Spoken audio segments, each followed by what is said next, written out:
Welcome to the puzzle stream. Let's play some puzzles. Beginning with a new entry, version 4 of this one by BirdDog, uploaded within the last week. This is Push Up Puzzle. And looks like it will probably be a one screen, but we'll see. BirdDog tends to be a bit of a specialist in one screen layouts that are deceptively simple in terms of having very few verbs to work with. Seemingly very few interactions, but sometimes a lot of depth and solutions that can still elude you. Now, as you can see, we're going to be scrolled into this part of the layout right away, just to get the initial arrow out of the way, and to, I guess, have everything fit on this slope level. Sort of interesting that the level feels a need to do that and scroll in, given that this early space isn't necessarily that useful. It could be because of the overlap with the semi-solid layout, and the placement here in terms of this being too close for that initial multiplayer bounding box.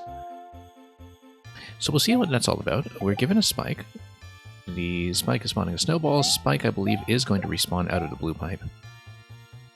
Yep, which means that currently we don't really have anything off-screen going on with Entity Limit. The clear condition is to collect one coin.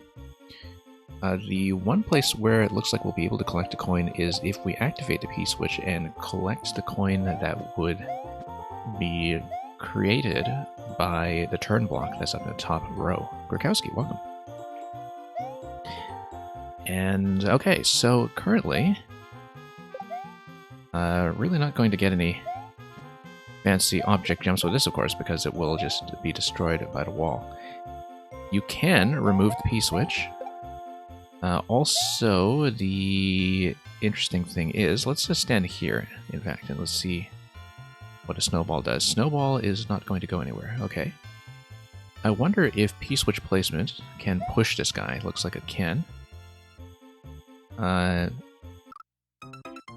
it's also going to do the same kind of swap that you have when you have an object swap, so we need to be aware of that. And right now, because the spike is otherwise just going to remain in place, I feel like that's something that is going to be a potential interaction. I don't know what it's useful for yet, but yeah, as you can see, hitting the P-switch is also going to switch the state from on to off immediately, and so this will lock up this spot over here. So you can't necessarily just get something like a P-jump, for instance. Although I'm sure that however Cyphus managed to get a record on this probably involved some kind of item abuse cheese tactic. That's exactly of that nature. I'm just guessing that Cyphus has the record on this. I don't actually know that for a fact. But it seems to be a safe assumption when it comes to anything of this sort. I think the idea is that if you move the spike all the way over, the snowball spawn may actually break against the icicle. I suspect that may in fact be the case. Like if you just do a series of pushes this way. It's a good guess? Yeah. Of course it is. Now, does the spike spawn anything? Okay, it just breaks against the icicle that way. That's not useful.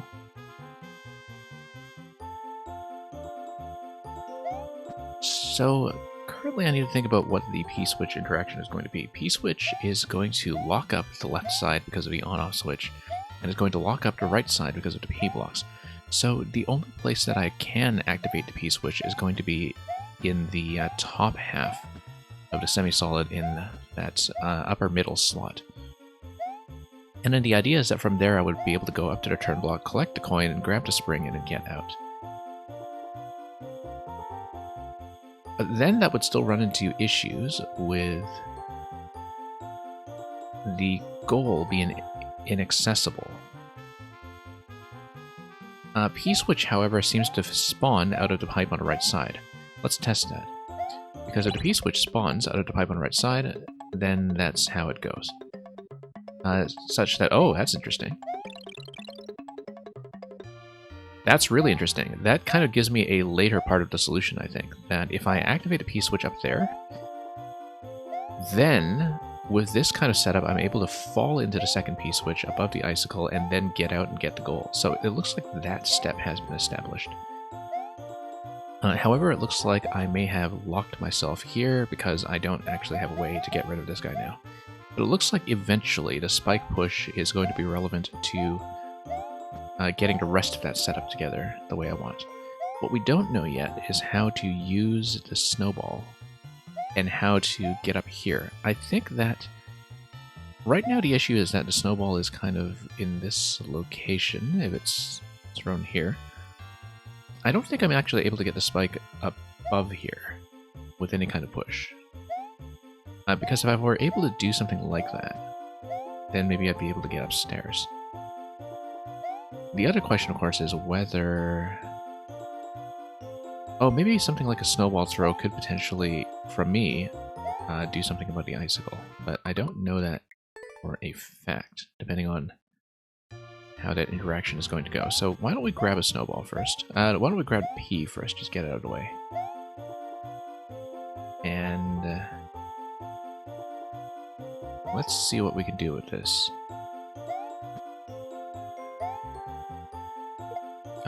One thing I haven't used at all, of course, is the up throw. That is in Super Mario World. I don't know if this will do anything whatsoever. Nope. The spike does continue to throw snowballs. I actually kind of wonder if maybe it's possible to do a bit of a stack here. Yeah.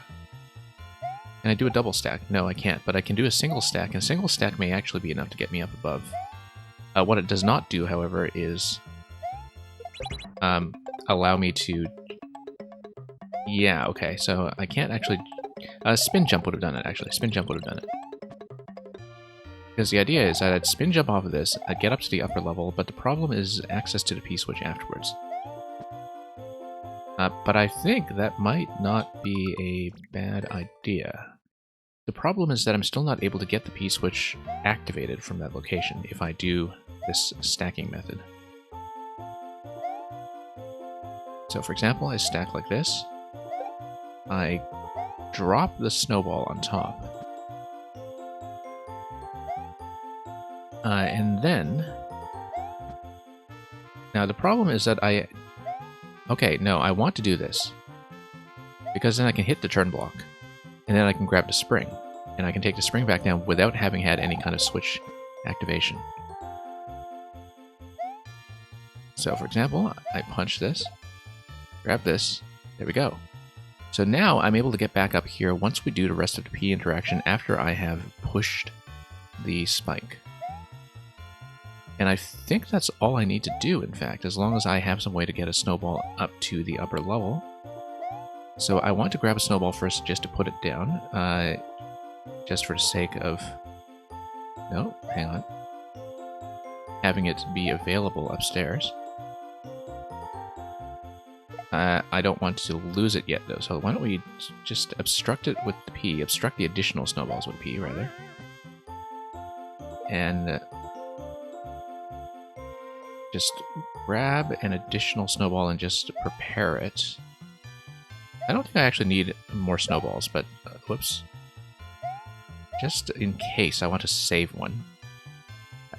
I don't know what it will be useful for, because I think I can just probably run up there and grab the block directly, but it's good to just keep these items in reserve anyhow. Spring remains in place here. The P-switch now pushes this guy. Florin, welcome. Hope the chess and Scrabble have been going well. Now, okay, so now we've locked him in this corner. And now we take the P-switch up, and we hit the P-switch up above, such that the next P-switch is going to spawn on top of the icicle. Yeah, grab this, we have clear condition, next P-switch is going to get bumped up, and that is the solution, because we now hit the next one, and then we get up to the goal. Okay, not too bad. The central insight there, of course, was just the spike push. And yeah, I am also well.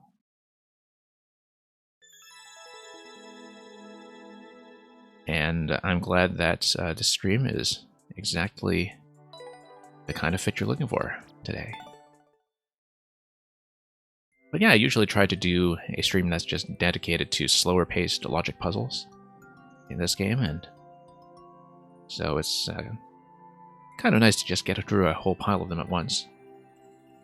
And, Grakowski, if you're still here, after all this time, I still haven't found the sort of central insight to this puzzle here, and I'm clearly missing something that everybody else is seeing. But I still haven't thought about what it is, because I felt like it was just getting crushed against the ceiling with the Flying Pow.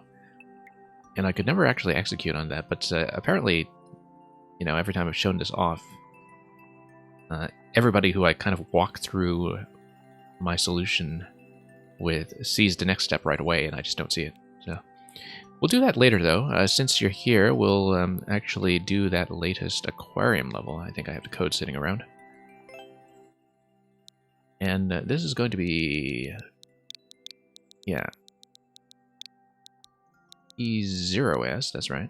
Or is that 5S, I think. I have a bit of trouble seeing this sometimes.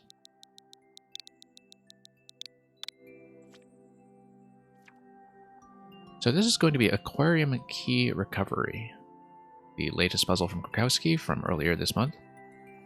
Someone dropped a key in a Spiny exhibit. This is a job for a plumber?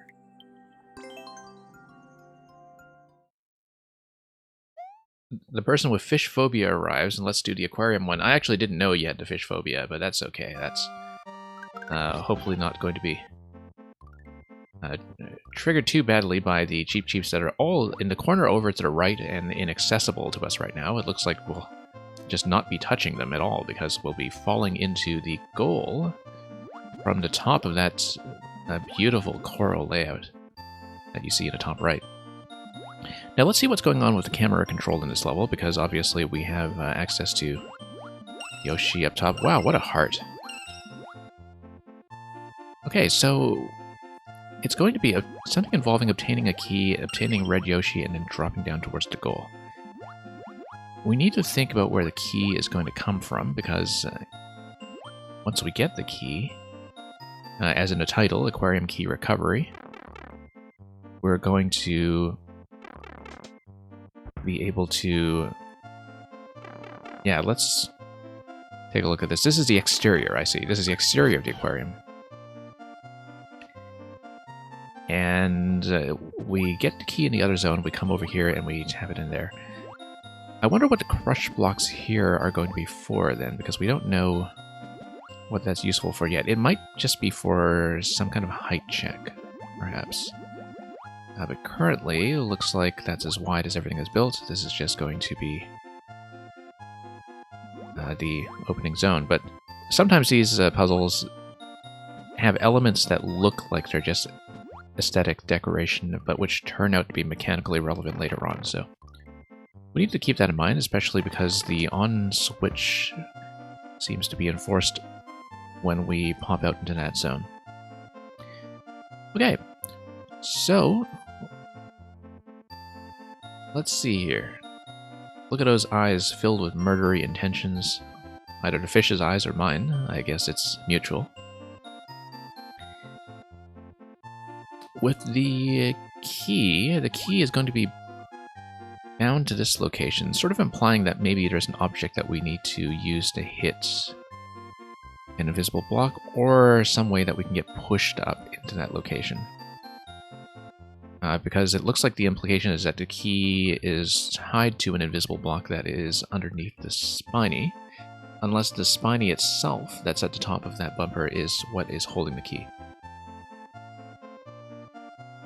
Now, one thing we'll need to check right away is what gets released from the blaster, and also what the pattern of the snake block is in terms of where it's going to go. Okay, feather. Interesting. What does the feather give me? The feather allows me to hit the turn block that is underneath the right side blaster. However, since this is underwater, I can't just duck slide under that location, I don't think. And so I would need some kind of damage source in order to get over there, possibly with just some kind of crushing interaction that allows me to do all that. Oh, also, okay, that's interesting. So whipping this allows me to go through. I guess that's what this block here denotes, in the same way that this would be denoting the same thing if we whip that. Now the vines, of course, are just there to make sure everything respawns properly if you do exit between zones. POW block will hit everything that is tied to the ground, which right now does not include the spinies. Also notice that the spiny floating up here is probably going to be killed by... No, it doesn't. You have to whip it manually. Whipping it manually allows you to retrieve the shell. Assuming you are small. No, we can just walk this guy over. Except he's not going to walk over because he's underwater. We need to see where the snake blocks are going to go. It certainly looks like the track pattern here is implying that the snake block is going to do some kind of push if we launch it this way. Also, it's going to push the flower, which is going to be important. It's going to get crushed. Okay. Looks like we probably needed to place the flower somewhere. Unless... So we need some way to hit the on-off switch, and the right side here looks like it's going to be inaccessible to me unless I find some way to take damage and sneak away. Unless there is a way for me to get pushed in the cape form. Such as with the POW block, for instance. But one POW block probably isn't going to be enough to do that, or is it? Yes, it should be, in fact. If we place the POW block in this location and duck, and we also find some way to get rid of the spiny on the right side, and the snake block comes around here, it pushes the POW, and then the POW pushes me in. The issue, though, is that I don't know what's going on with the bomb yet, but the on-off switch I can obviously whip with the cape if I still have it available. The fire flower would allow me to get rid of the spiny, but I don't think I can actually shoot into that corner towards the bomb. I otherwise would have considered that if you slip a fireball over to that bomb, then you would get the on-off interaction that way. I don't think that's what's going on, though. We need to check this snake block. Also, checkpoints, I don't know what it's going to do, but we'll think about that later. The other thing, too, is that if we grab... Oh, we do need to be small in order to get the POW, I think. So we'll need to tap it to the other side, and that's what the crush interaction with these blocks is for. Other than just pushing me up. Yeah, it pushes me up, and then it makes me small. So that's how you get a state reset, is that every time you come out here, you lose the power-ups. Unless you find some way to just slip across. So that's going to be a full reset on this room in the on state, which is enforced every time you go back. But if we grab the POW block first, this is what's going to happen, that you can release this. Wonder what happens if we do POW block up the twister.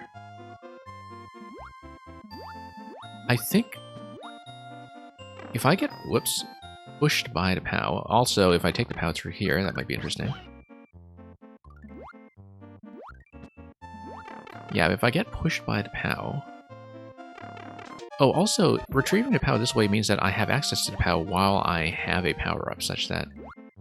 well, that's not really any different from what I could do before. That's obviously not what I need, but if I were able to get on top of the POW somehow, before it goes all the way up, then I would be able to push myself up into that location. That's probably not it. We'll just tap this. Grab the feather here. And yeah, I do need to whip my way across. I should have kept the POW in order to do the push interaction that we were talking about earlier.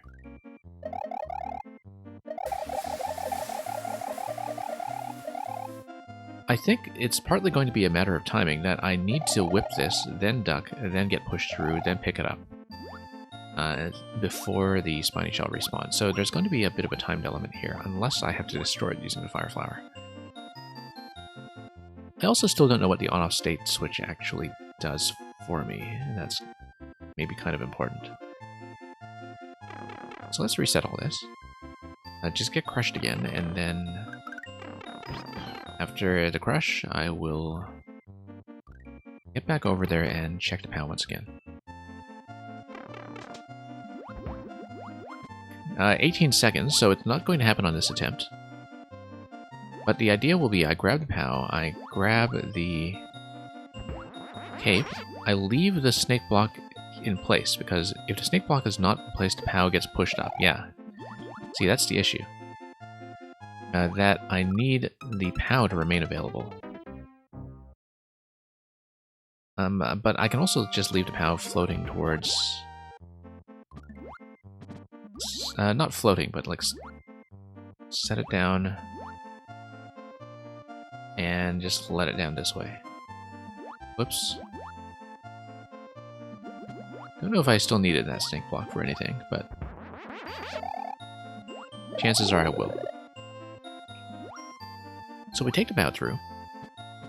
We then leave it in this location. I don't like the idea of killing the fire flower. I think that the fire flower is going to be useful for something, and so I need to probably move it out of position so it doesn't get crushed. However, at this point I've actually trapped myself in such a way that I will pick it up, which is not ideal. Okay, so that's not going to be it.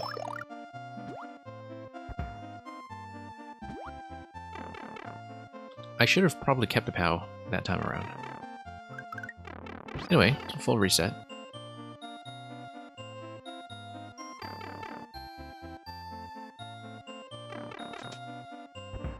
Okay.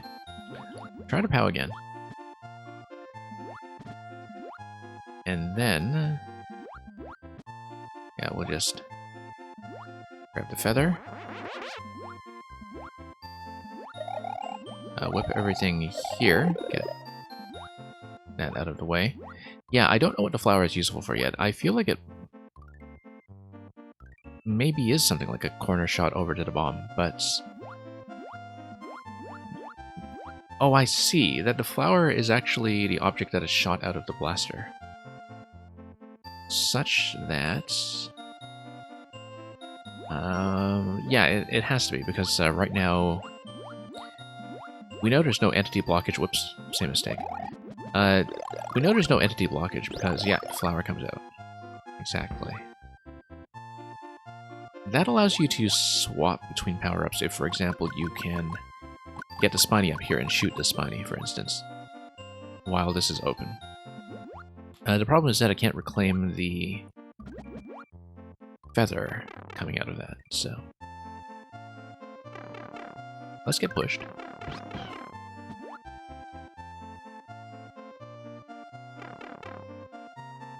And let's see how this is going to go. Yeah, still don't really know how the final key interaction is going to look. It looks like maybe I need to... I do need to get pushed up into the bottom of the bumper so I can hit an invisible block against a bumper, I think. And then... I still don't know how that's going to look or why this snake block obstruction appears in the first place.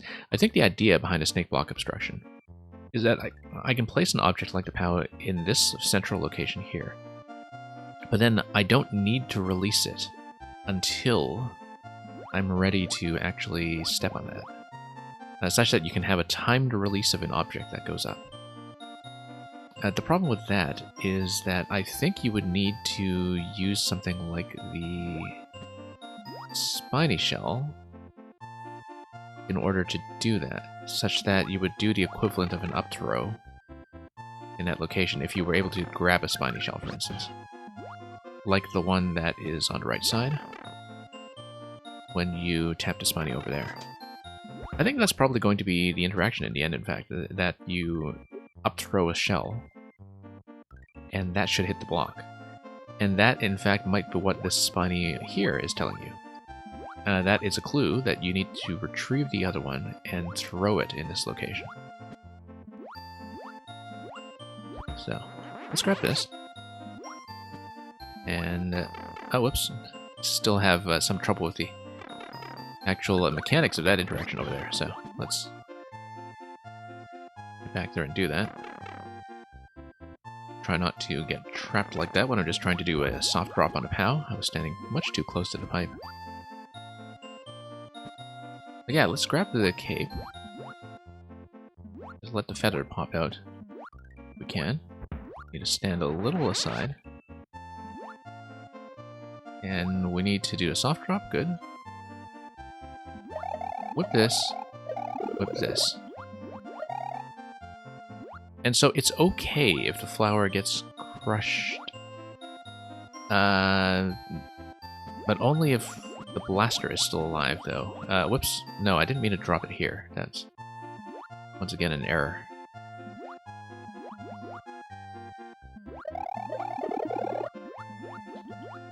Yeah, because I'm still thinking about... Well, I mean, maybe if we manage to whip the flower out of place before it gets crushed, like that.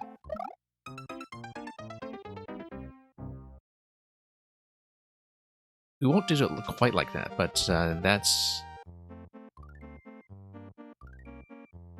one interaction that's possible. It might not be it simply because we need the POW to give me the push that gets over to the right side. I don't know what the flower is good for yet. Like, it looks like there is some kind of implication here about the interaction with the bomb, but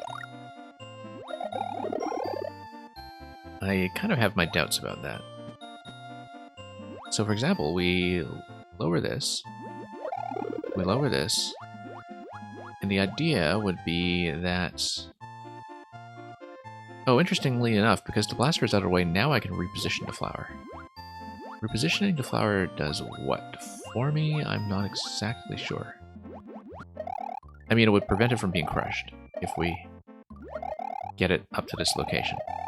So yeah, now it's possible to retrieve the flower afterwards. What I don't want to do is get pushed here, so the idea will be that I activate this first, then come down here, then come down... Oops, no, my mistake. No, I needed to place the POW a little bit further over, because I wanted to whip the block and then whip the spiny, and then get pushed all the way in. That was not the way to do it. It was close, but it's not quite the way. Alright, back down we go.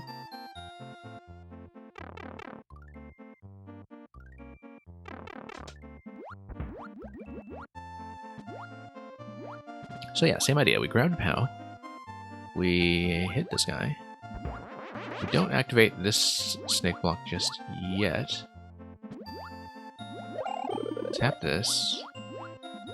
Take the POW over, and I'm going to take the POW slightly to the left and just let it sit there where it will get pushed in eventually the right way.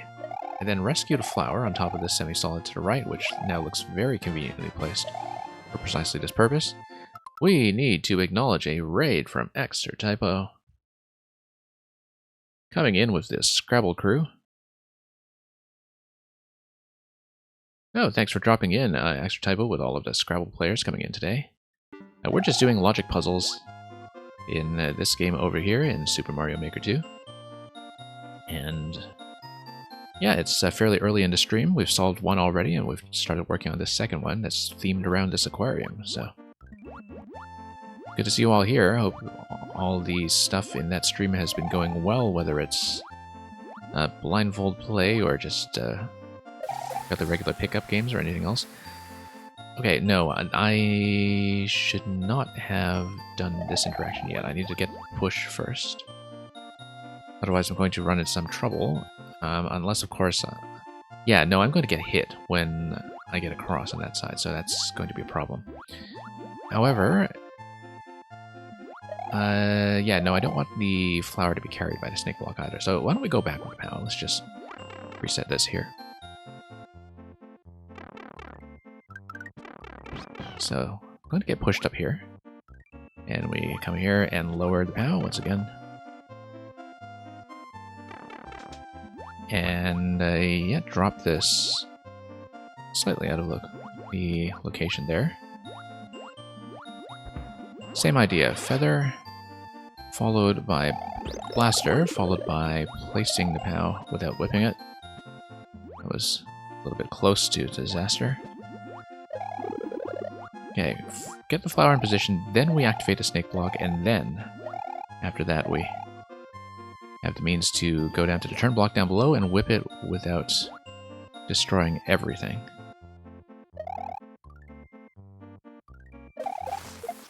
That was a mistake. Yeah, I didn't think about how getting pushed into shell that way would actually just cause that deflection. I think I may need to destroy the spiny shell with the flower ahead of time.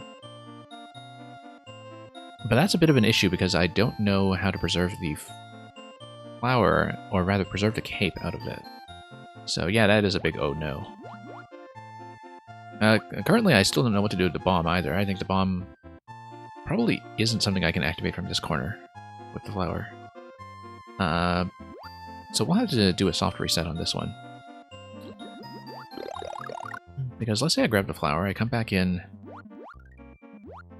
I'm also not absolutely required to have the state reset coming out of here. For example, if I... Oh no, I don't have time to swim to the right, I don't think. So that is going to be a full reset every time.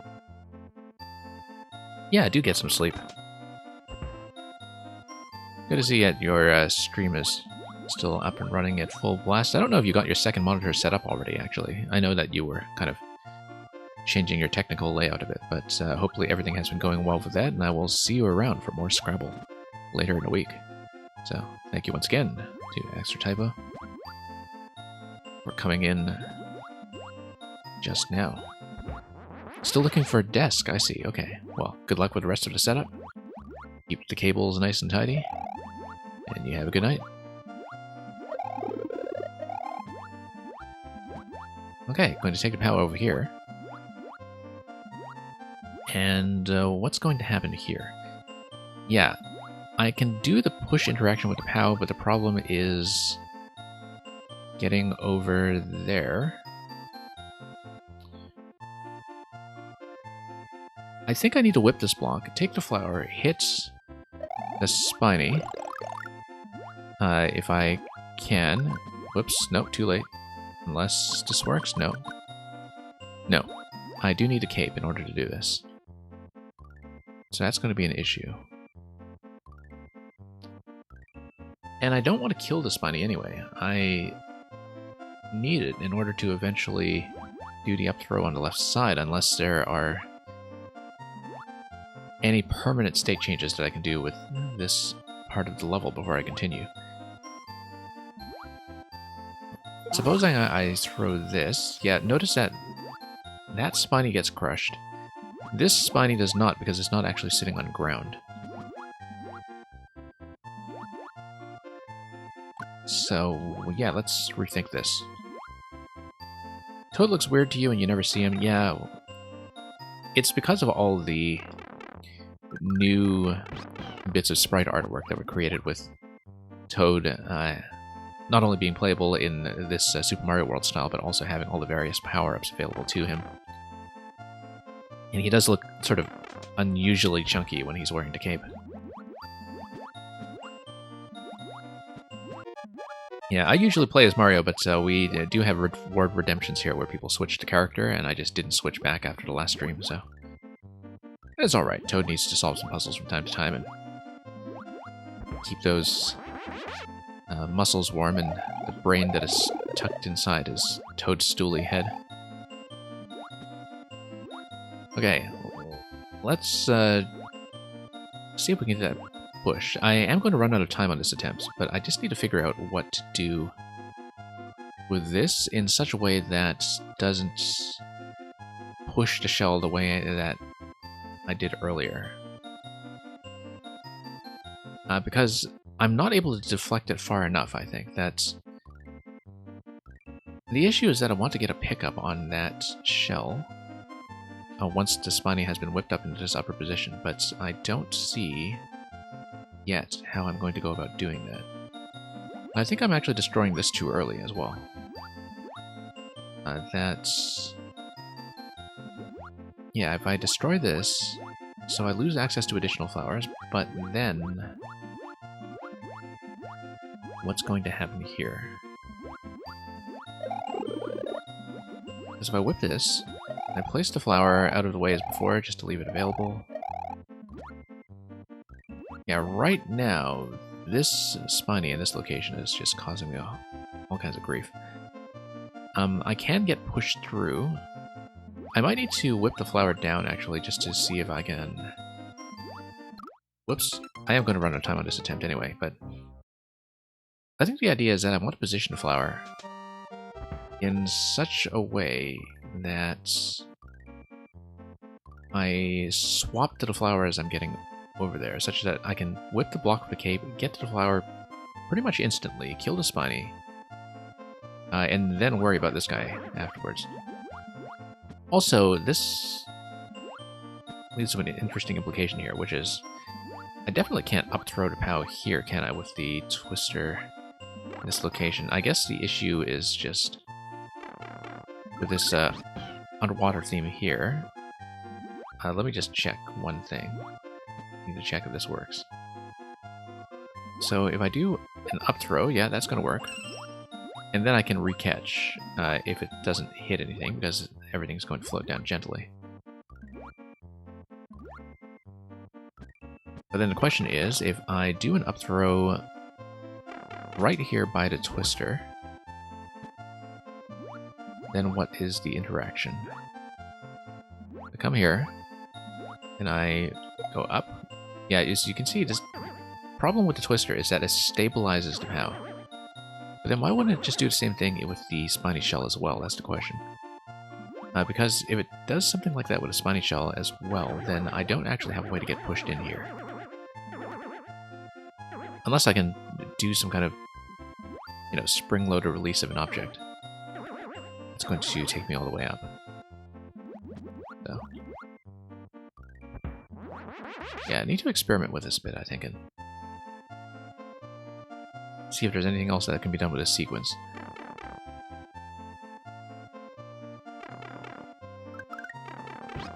But I think we have the general idea that the POW is going to be required for the push on the right side. It's just that dealing with the bottom right Spiny Shell safely is currently the obstacle. Let's grab the feather once again. Let's grab the feather once again. There we go. And just release gently. Okay. Yeah, I guess the issue is that I still don't know what the final interaction is supposed to look like. It's clearly supposed to be some kind of object release that you have something on top of the Twister, you release the snake block, and the thing on top of the Twister floats upwards. But when it floats upwards, it needs to have some kind of contact with the location that presumably has an invisible block, unless the idea is to get some kind of crush on the Spiny that is up top. Given how this is laid out, I don't think it's going to be setting up myself to be pushed, because we just don't have the objects to do that.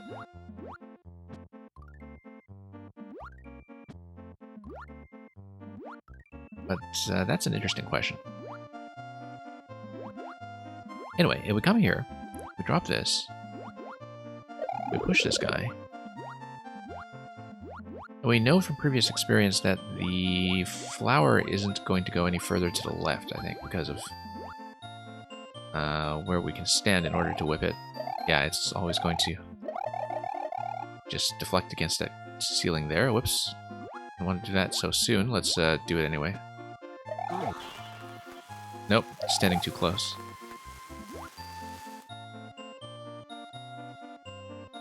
Yeah, because if I get pushed in while I'm in a cape form, then I'm unable to grab the Spiny.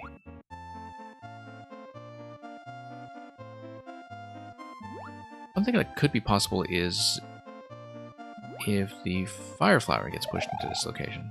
Maybe. The question is, do I have a way to take damage while I'm in this zone? I don't think I do. Teramis, welcome. Glad to see you here.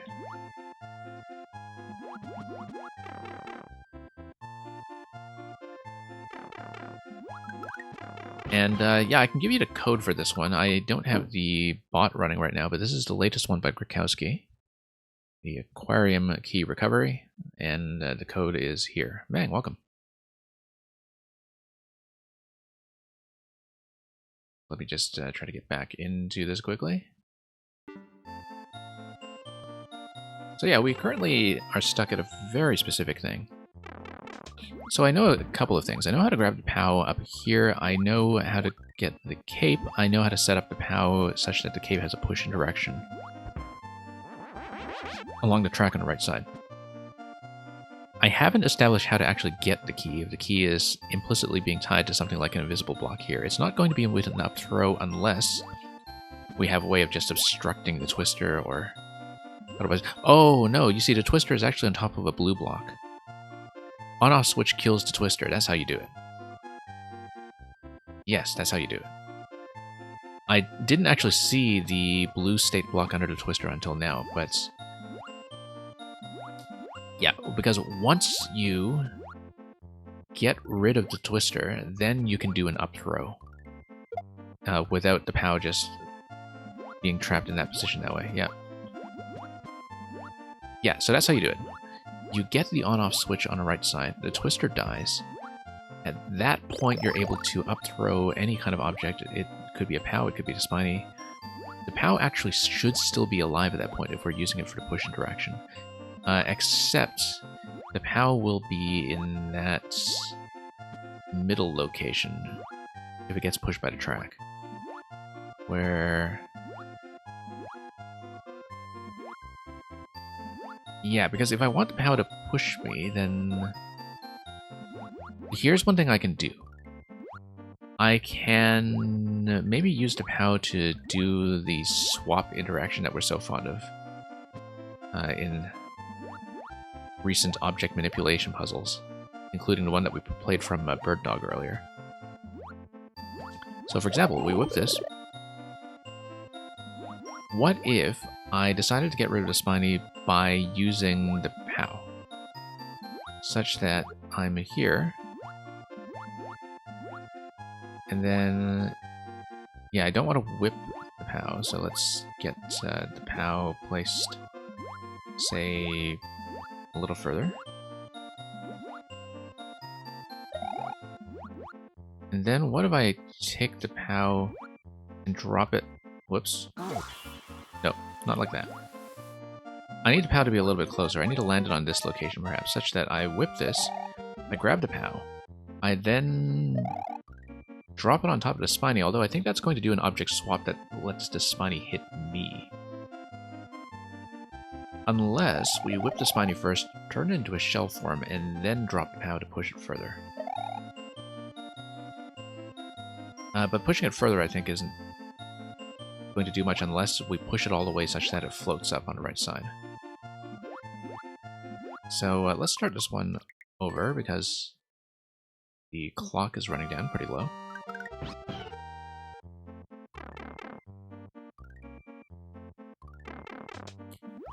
Okay. We'll grab that. Come down here. Get this. Now we drop the POW. Nope. Yeah, that's fine, that's fine. Not an issue yet. So the idea now is that I want to see if I can do this with an object swap.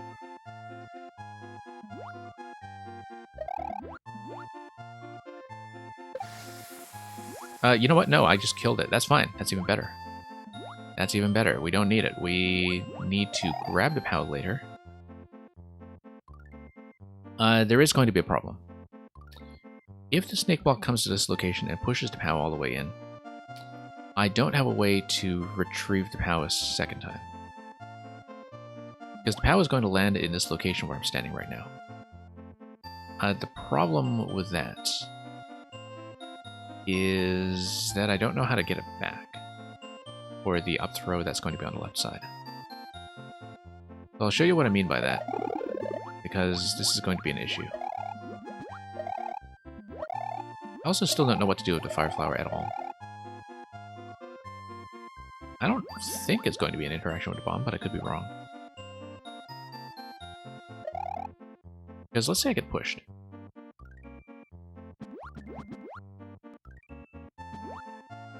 Then I whip this. Kills that.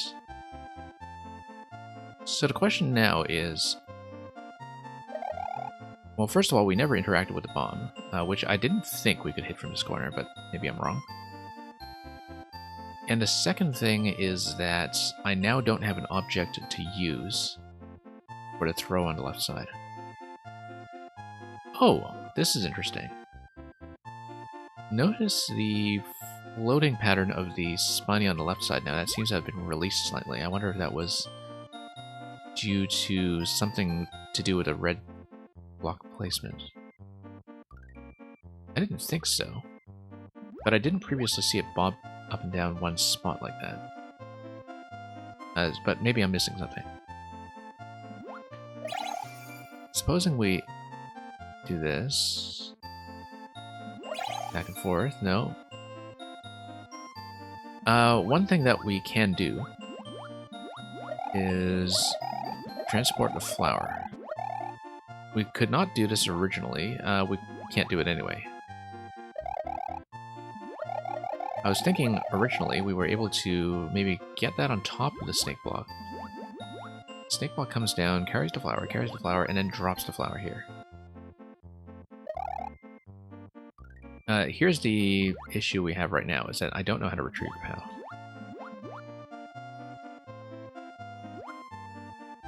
And I don't know how to take damage in order to make that happen, unless we have some way to take damage against this spiny over here, which... If it floats all the way down, then yeah. I don't know if there's going to be any way to do that.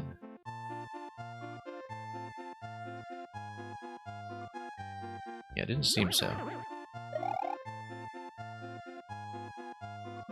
So we've got a bit of a problem now, because when we return to the other side, when we return to the main hall, we do have a problem in that everything is going to switch back to on.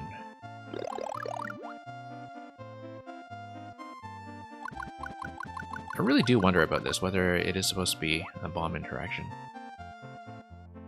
Why would we want that, though? I don't really see a circumstance where that's going to be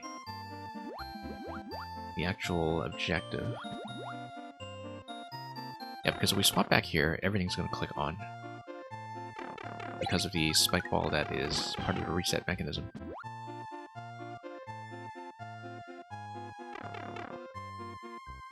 Yeah, this is... Unless I'm missing something really, really obvious, which I may be. It is one of the more devious ones from Grukowski lately. I usually get through them at a very reliable clip.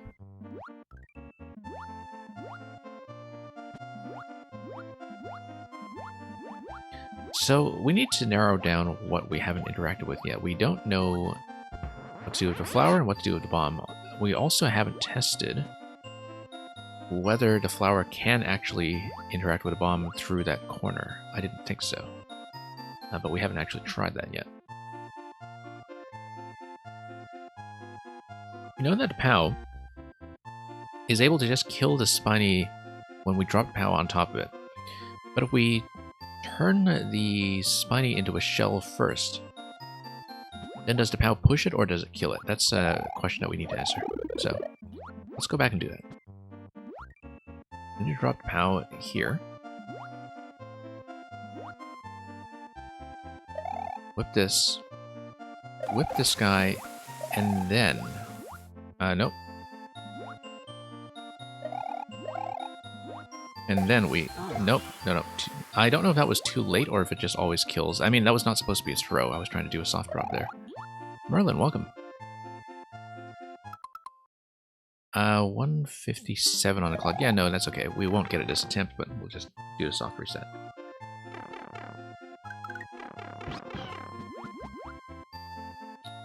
I just want to play around with some of these interactions until we get a better sense of what's going on. So. Alright, so we're going to have a POW. And drop that. Drop this. Oh, whoops, no. Once again. Bit of a directional error. That's okay, it just means that we've retrieved the POW in advance, which might be useful as an interaction. If, for example, you want to spawn in here... You'll never spawn in here with a power-up, but...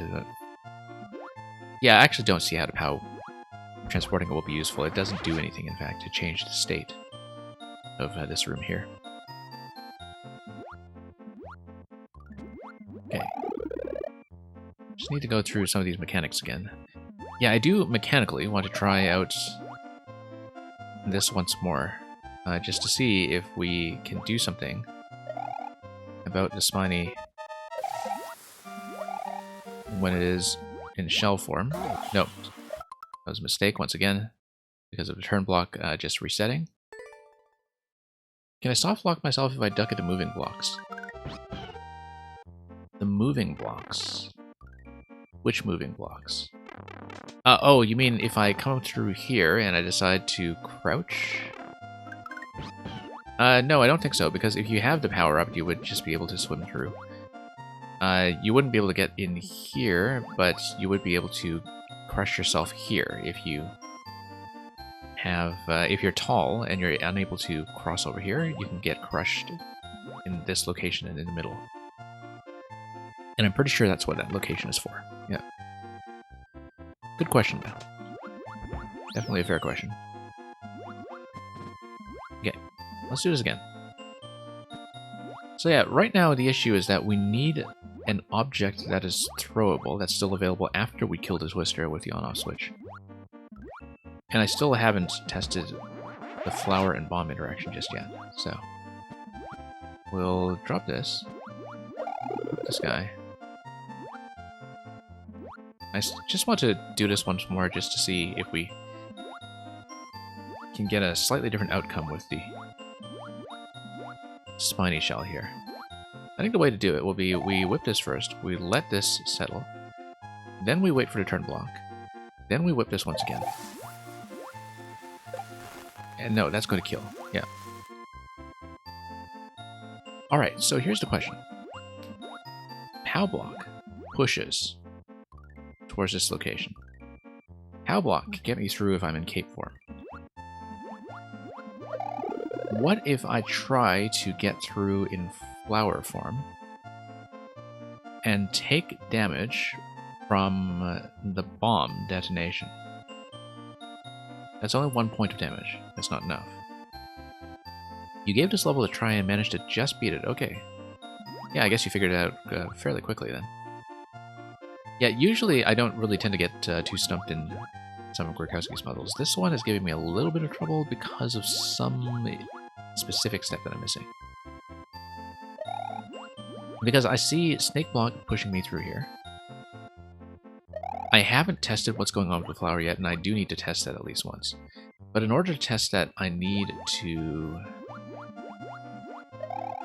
be fairly quick about this. Because, yeah, no, because I would need to whip this with the cape, and I would need to get down.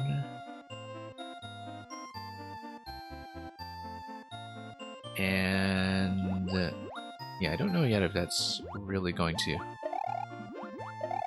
be what I'm looking for. Whoops. Okay, no, we'll just go. Nope. Yeah, because I need the flower to be accessible quickly in order to whip this, grab the flower, and then get pushed through. And I don't know yet how that's going to happen, because the flower would take a bit of setup. Possibly... yeah, because I can't drop it in here. And I also can't hit the snake block during this setup process. Which is a bit of a problem, because if it rides the snake block, then it's taken over here, and then just gets not crushed, but definitely pushed. Whip the flower so it's in front of the POW. The issue is that if you try to whip the flower to the left, it always hits this ceiling here. It doesn't actually go here. This corner enforces that the flower stays in place. It could be that if I No, if I collect the flower, that's going to respawn from the blaster before I kill the blaster, but that's also not going to move anywhere. And I would also lose access to the cape. You can always whip the flower to the right side, but this is the only place it will go, and in fact, I think this semi-solid pretty much exists in order to preserve the flower. I don't know why, though. I don't know what it's doing there, or what it's for. The other thing that could be important is if I'm able to grab the spiny shell, then I can just destroy this block. And if I destroy this block, then... And if I also take some damage, then maybe I'm in okay shape. Maybe I should be taking damage there. Except I would need to do something about the on-off switch. Also, maybe I'm able to grab the flower at a kind of half tile in this location. If the flower is set down, and... Well, I mean, I would need to figure out how to drop it off, probably with the cape. You know, like activate a snake block, drop the flower, come down here, hit the block. Then if you get pushed over, then you would be able to kind of peek above the semi-solid and grab the flower without being all the way up on the platform. And then you could try that with the bomb interaction to get the on-off switch. So if you do, in fact, get into a state where you're small. But the issue is that I cannot let the POW block make contact with the shell. Or the other way around.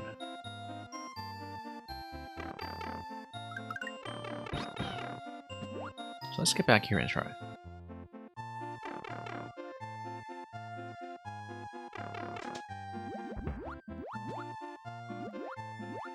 But yeah, I've got most of this mapped out. It's just that we're missing like one intermediary step.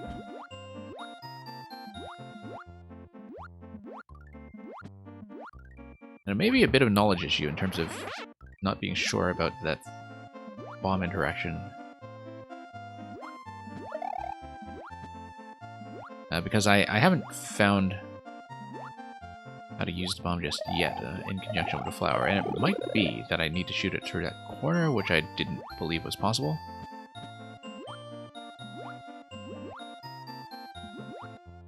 But maybe there's some kind of weird collision that we need to be aware of. So we know how to kill this spiny shell and just get it out of the way. If we do get it out of the way, what does that actually get me? Not sure about that yet. Now the interesting thing about the bomb is that, yeah, I can take damage from the corner that's by the bomb. So for example, if I need to be small and I need to take some points of damage, I feel like I want to just do this. We'll just put it there, as before. And we'll just let it float back into spiny form.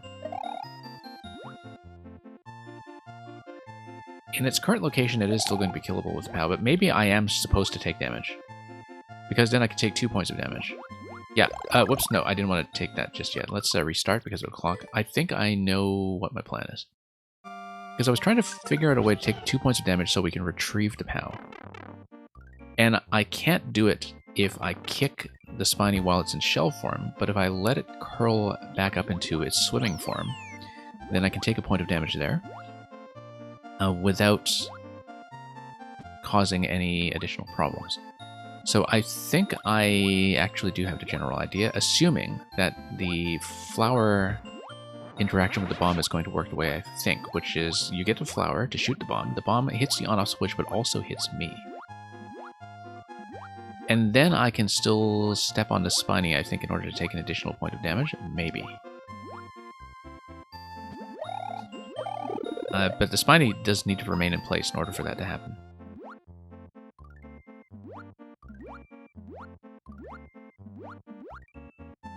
Drop it here. Drop this here.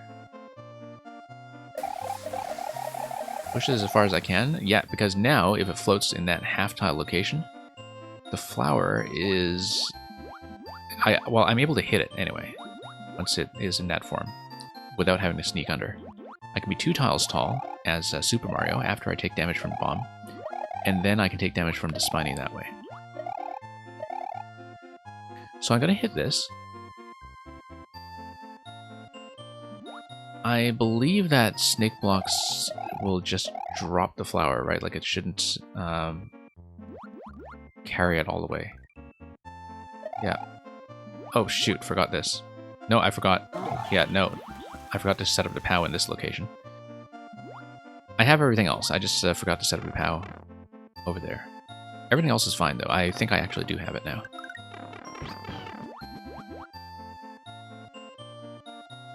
Yeah, if I keep whipping with the cape, then I can set up the Spiny in a location where I can take damage with it in any state.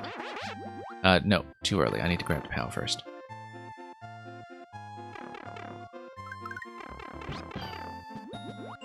Okay, I am resting on the assumption that the flower will in fact be able to ignite the bomb along that corner. I don't know that 100%, and it's the kind of thing that, you know, as somebody who plays puzzle levels, I should know 100% of the time. I feel like it's a major oversight to not be certain about that. Okay. We'll grab the POW. We'll set it down here because we don't actually need it for that secondary interaction I talked about earlier. We'll set up the flower on top of the snake block. I'm going to travel there just fine. We are going to set up the Spiny all the way over if I can, yep. Then we hit the snake block, then we hit the turn block, and then, whoops, there we go. Whip, push. And then I take damage here.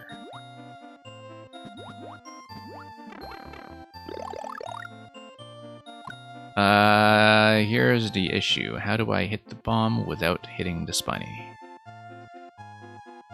I feel like the Spiny was not supposed to float all the way up here. I actually whipped it a little too far. I wanted it to be about half a tile to the left. Because now I have a slight problem.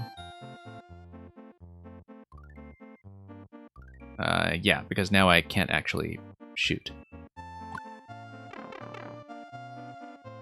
But this is the idea, that you want the on-off switch to activate. You know what? Maybe I... Yeah, no, I just whipped the Spiny too far, actually.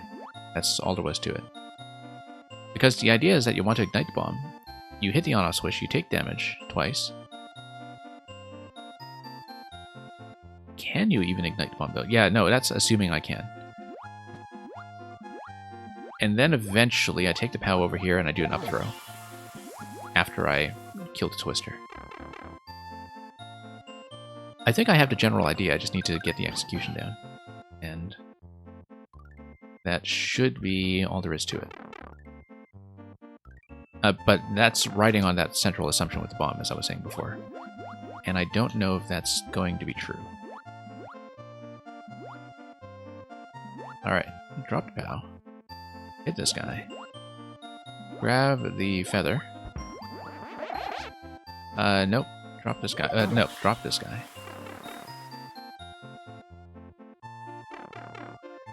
Yeah, actually moving the pieces tends to be a bit of a larger obstacle for me than it should be in so many of these.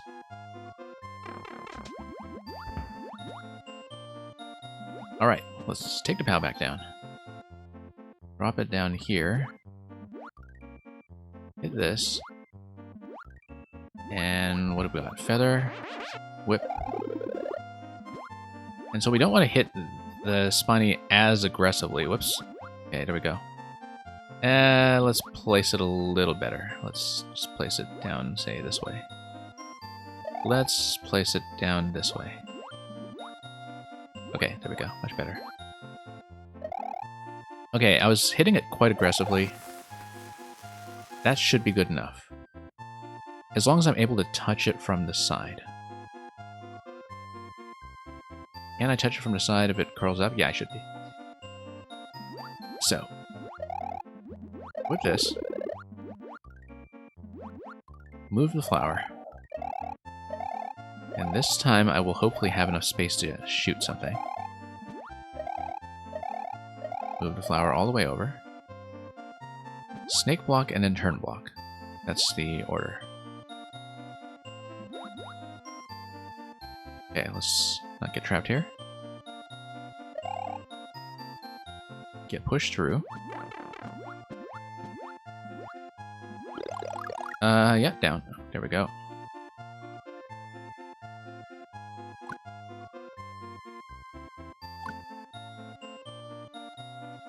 No? Really?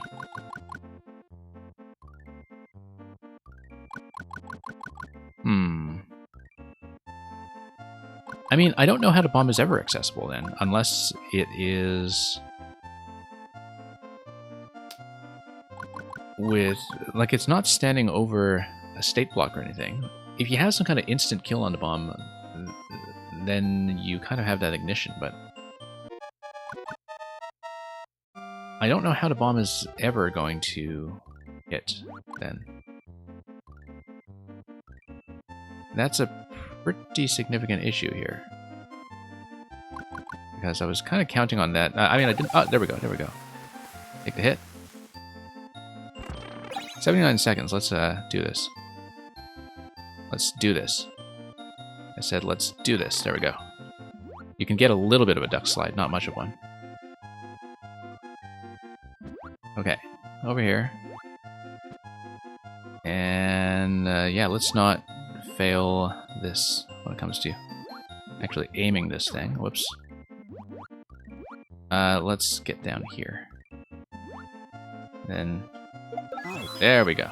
There we go.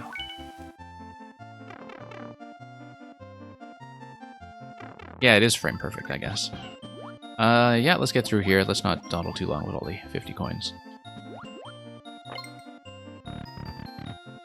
Love how Yoshi just gets a tank to himself in the aquarium. Oh, I guess the idea is that you can shoot the fish if you really wanted.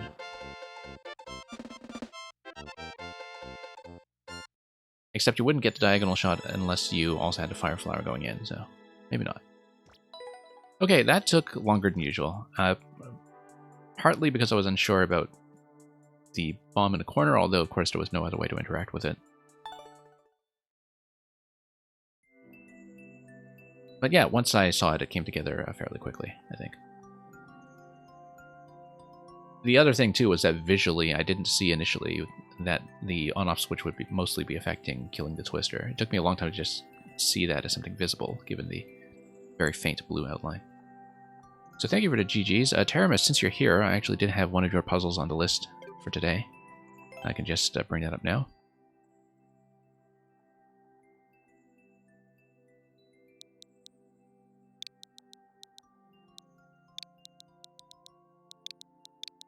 Because there were a whole bunch of things marked as puzzles on your list that I had marked out as something I want to get through eventually. You took damage from the Spiny before picking up the Fire Flower. Then you picked up the POW from the right side, and then took the Fire Flower. Oh, interesting. Oh, I see what you mean. That you take 2 points of damage from the cape, such that you become small again, because once you pick up the POW, then the POW can kill the Spiny. Yeah, because then the POW, you can kind of reposition it from that side while you still have access to it. Yeah, I guess there are a couple of things you can do to reorder that. Anyway, here's Thwomp's Seesaw Soar Puzzle. From back in February by Teramis, who is here with us. Thwomps love to slam seesaws and P-switches.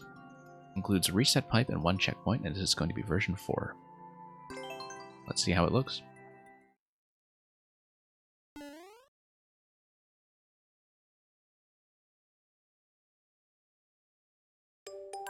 Okay, it looks like a lot. Nothing like a clear condition here. It is going to be one screen, but with some stuff up top that we probably won't be accessing because everything is gated off with bumpers and the like. It is going to be a lot of Thwomp positioning, such that we project objects upwards from time to time. Also, it looks like something may spawn down here. No, No, I'm just thinking through some of the possible interactions right now. Anyway, let's think about what the end state is going to be. I am able to come through here. I don't know what's going on with the pipe just yet, and it's probably worth checking. The pipe might just be a reset point, actually. That is a reset pipe. Oh, interesting. That's a very complicated reset pipe. If you look at it, you've got a checkpoint that's in there because if you are in the off state... I see. If you manage to get to the off state, then you can hit checkpoints, and then there's going to be a state reset because at checkpoints, you'd need some kind of instant on-off to, you know, rescue you from the checkpoint drop.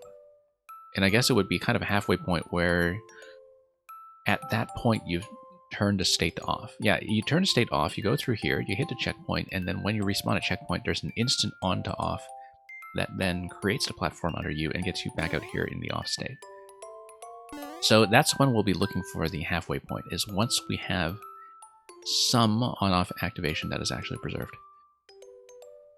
So currently we're able to get up here, we're able to get back down, of course, and we have POW, which is able to sit on this seesaw and get projected upstairs. So we know that that's one interaction that is in fact available. Once the POW gets projected upstairs, then, depending on how high it goes... Oh yeah, because it's going to collide with the spring over there, that's going to have an effect on everything after that. The final interaction that you eventually want is that you do need a bomb to destroy this location here. Once you destroy this block, with either a bomb or a thwomp, but probably a bomb, that opens up access to the goal. Or a Spiny Hat, actually. Spiny Hat looks like the most likely thing. That you pop this with a Spiny Hat, you hit the goal. Off-state here seems... Or rather, the on-state here seems like it's mostly there to prevent you from dropping into the right side and grabbing the Buzzy helmet. But once we switch to off, we need to think about being able to drop into the bottom corner. So, if we place the POW over here, I should be able to project myself upstairs and grab the P. Okay. And I'm also able to keep the POW here, which is interesting, because then I can drop it back down. So we have the POW, we have the P, we need to think now about what the next object interaction is going to be. Pardon me. So the P-switch is mostly going to be useful for dropping the stump. However, if the stump drops into this middle location, once the P-switch expires, it drops into the bottom and it blocks you. So what do we do about that?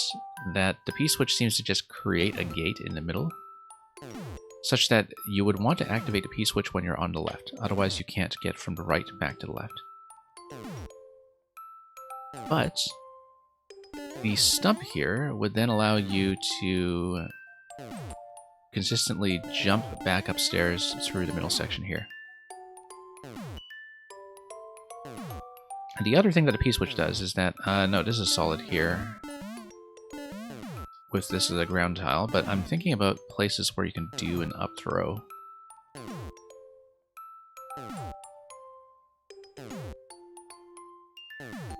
Okay, let's grab the P-switch. Let's think about... Yeah, I sometimes forget about the object interactions between how things stack in terms of how objects are going to all come together. Because, so for example, if you do POW over here, it is eventually going to be projected upwards, but the bottoms of each of these objects have different collision rules for when things get projected or thrown upwards towards them. But let's say we take this, and let's say we... no, it's no longer able to hit.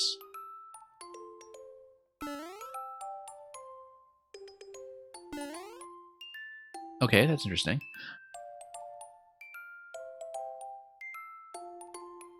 Yeah, so the thwomp is no longer able to hit that because the seesaw has been raised too high. Question is it any different with P weight? I just need to check this to be sure. I think it is not, but it's always good to be absolutely sure about those things.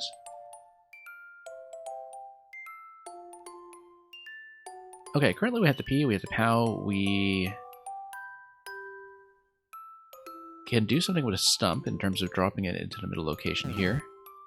I don't know why we would want to drop the stump just yet. Because it would fall on this location. It would then allow you to do what? Yeah, so as you can see, what's going to happen is that the on-off state is going to create a situation where the stump in this column could eventually drop on top of the bomb, and that would do a bit of permanent work in terms of destroying the blocks.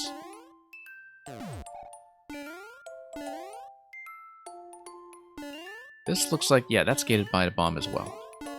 And that, with the bomb, is just gated by the muncher, such that if you have objects that are on top of the seesaw, seesaw raises, it drops the muncher on top of the bomb, and then that gives you access through here. So we know a couple of the interactions, we just don't know the relevant order, really.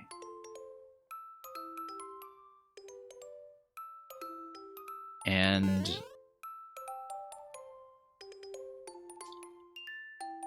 yeah, possibly I need to put this a little further along the end. I mean, no, it needs to be something that will allow me to still hit with the thwomp, and right now that's too much weight, either way. And, okay, the question blocks do have vines in them, so to reset. Yeah, I would think so. Depending on the puzzle, of course, but it's good to know that as a matter of consistency.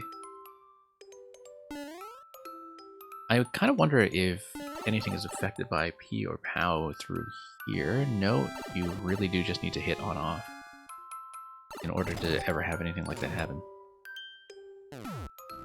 Interestingly enough, if the state is already set to off, then you're able to turn it back on by dropping an object like this, because you would be able to send the thwomp all the way down, and the thwomp would hit the on switch here. So that's something important to keep in mind. And the other thing is that you'll notice that the P would actually kill the thwomp because of the bumper that is underneath it. That's actually really important, because if you drop the thwomp and then you hit the P, then the thwomp gets tucked underneath that block. If it gets tucked underneath that block, then you can actually drop the POW on top of the seesaw and still get that activation. The issue is that once you activate the P, you're no longer able to get from here back over here. You can only go through this like a one-way, because the stump will have dropped in this location. So you can't come back down and activate the thwomp. You need to do something else. But what can happen is that you can have the POW in this location.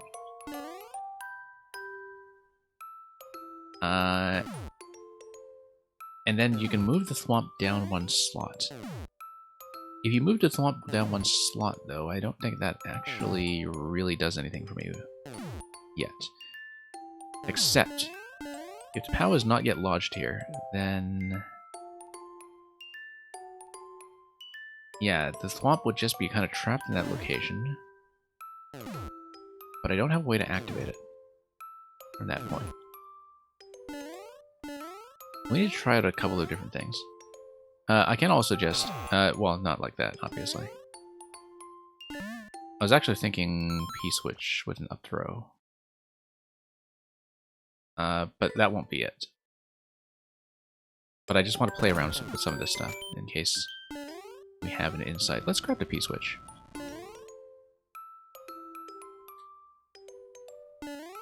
Okay. Over here. Grab the P. Hitbox is slightly deceptive on a seesaw, okay. If the seesaw is even slightly tilted, the thwomp can't hit it. Okay. So it does need to be perfectly even. Right, because, yeah. It is a bit deceptive. Didn't mean to do that, obviously. I wanted to lower the thwomp first before anything like that happened. But I think it is going to be something involving lowering the thwomp and then hitting P-switch. But then we need to think about that being gated off at that point. Anyway, let's restore our earlier position.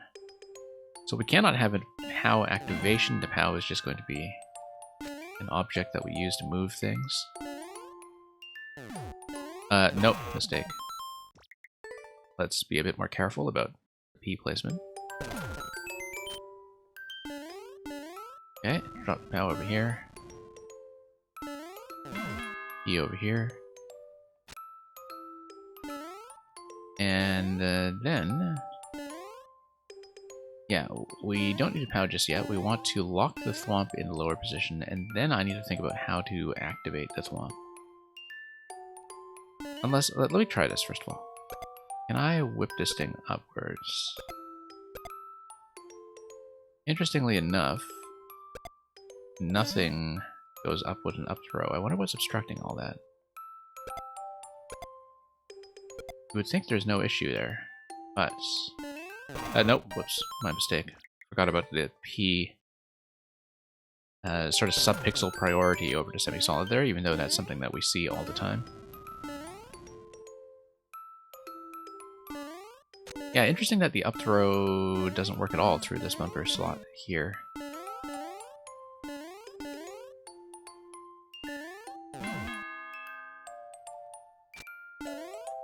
Yeah, you would need the seesaw to project an object up there. I think it's fairly clear. Hey, Taldir, I hope you've enjoyed your vacation to Japan. Good to have you back. And yeah, we've been doing fairly well here. Been doing quite a lot of Mario Maker lately. We do want to activate the P from the left side for sure, I think. It's going to be drop the thwomp and then activate the P. But I don't know what happens after that. If we trap the thwomp and then place the POW, yeah, I'm unable to go back. That's the issue. Let's try some of this stuff, though. I just want to see what happens, just so we know what we're working with.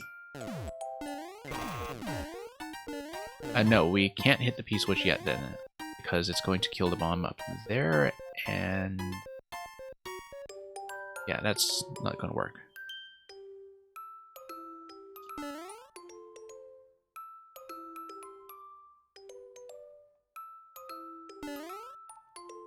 Yeah, this is going to take a little bit more thought.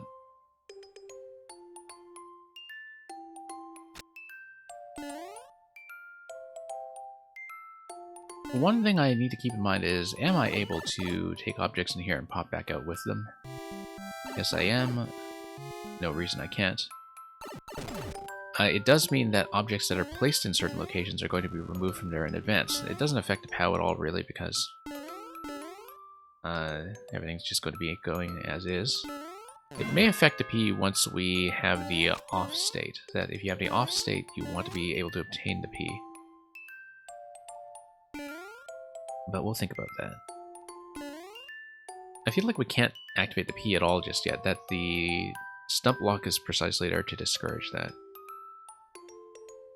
And that what we want instead is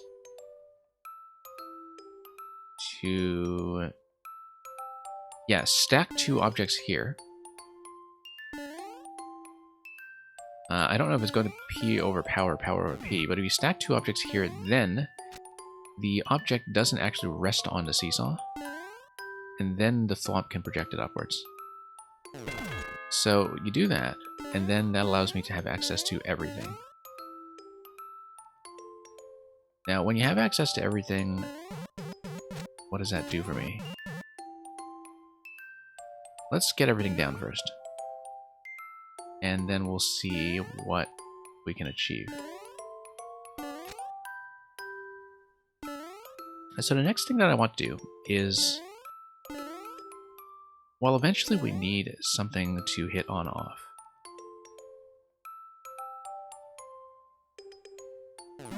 And here's how we would think about doing that, is that we need...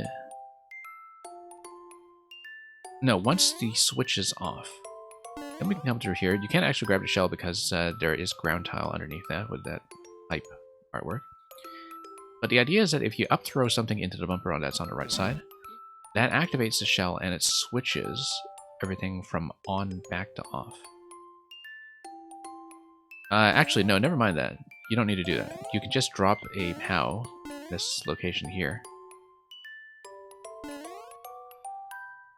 And then you can go down and just fall in. So the question is, which object do we want to use? I don't know if it will particularly matter yet, but we will eventually want access to the P-switch, I think, because of what's going on the left side once the bomb gets dropped. So, we're going to acknowledge the raid from Zero Planes, coming in with a party of 27 from, I believe it's usually your Endless Expert or Endless Super Expert day. But good to have everybody here from over there. And yeah, this is our more or less regular puzzle stream. We do viewer levels on weekends, and we tend to do other maker features during the week. As we get into July, I'll also be running some other indie games that I just picked up because I have no self-control, and I've just bought too many indie games all at once while they were on sale last week. But a lot of them will be interesting to Mario players as well, you know, puzzle platformers and the like. Also, Zero Planes, the code that you recommended to me a few days ago, I think, a puzzle that you played a day or two ago, I do have that written down for later today, so if I finish this one, I may do that one next. And I haven't done it yet, yeah, but I have the code. And would I like a level that puzzled you? Yeah, you may as well write that down and just drop me the code for that as well. I don't know. Even if it's not exactly a puzzle, we can potentially take a look. Thank you for the follow. What was I doing? Ah, yes, I need an object that is going to go down to the right side. I want to preserve the P and probably use the spring for that instead. Whoops. Why is that not going? Huh, interesting. I would have thought that I could just up throw an object here. Is my up button just not working? Or, oh no, because it's SMP3. Okay, what am I doing? It's SMP3. Because it's SMP3, I can just drop this object here and... no, my mistake. I wanted to grab the POW without coming out of the one-way panel. We're going to run low on time on this. Let's just restart it. Yeah, no, I know there's no up throw in SMP3. It's just that, you know, I totally had a brain fart there. I played enough of these puzzles that I know that. I played enough Mario that I know that. Let's just reobtain everything. It's just that sometimes I see the seesaw bumper interaction and I'm no longer really thinking about what style we're in. But no, I see how exactly that is going to work. That you drop the P here, you drop the POW on top. You activate the thwomp, you grab the spring, and then you do the thing that I was about to do just now, which is use the spring to project the POW on top of the right side. And that's going to give you the state switch, which will then give me access to the checkpoint. So drop the POW here. Drop the spring in this location, and then grab the POW very carefully. And drop it like this.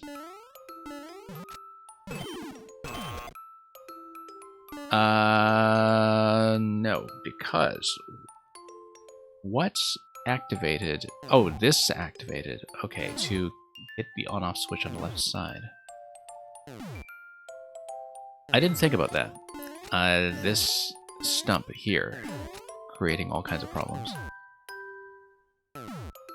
Because I thought that interaction would be enough to work with. Okay, so that's wrong. And that's not going to give me the on state for the checkpoint. Let me revisit that. I wasn't really looking at that mechanism on the left side to see how that was going. Let's change character as well to the man in the green cap. How long have I been trying this level so far? Not too long, I don't think. Let me see if I can actually scroll up and determine that. Probably about 20 minutes. But by puzzle standards, not really that long at all. Because there's a lot of initial mapping, and I also play puzzles probably about twice as slow when I do them on stream, because I talk so much to establish all of the initial conditions, I guess. So what happened there? The stump came down and hit the bomb. And... right, because...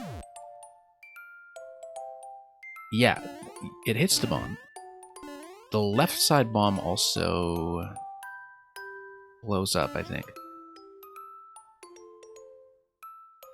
I need to think about the object priority again, because possibly this is something I need to do with the P-switch. And yeah, next GM, you're always welcome to just lurk here. And Zeroplane's glad you enjoy that process. Teramis as well. Yeah, I've heard from a lot of people that, you know, if they're relative beginners to playing puzzles, that having this kind of walkthrough approach actually does help in terms of just illustrating what the thought process is like. I find that from a playtesting perspective, I just do this for a lot of people simply because as a puzzle designer, you do want a very clear picture of what it is I'm noticing and what I'm considering at any given time. So let's get back to having all three objects available.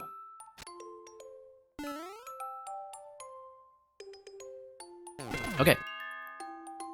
There we go. So we have the POW. We know how to do everything up on the right side, but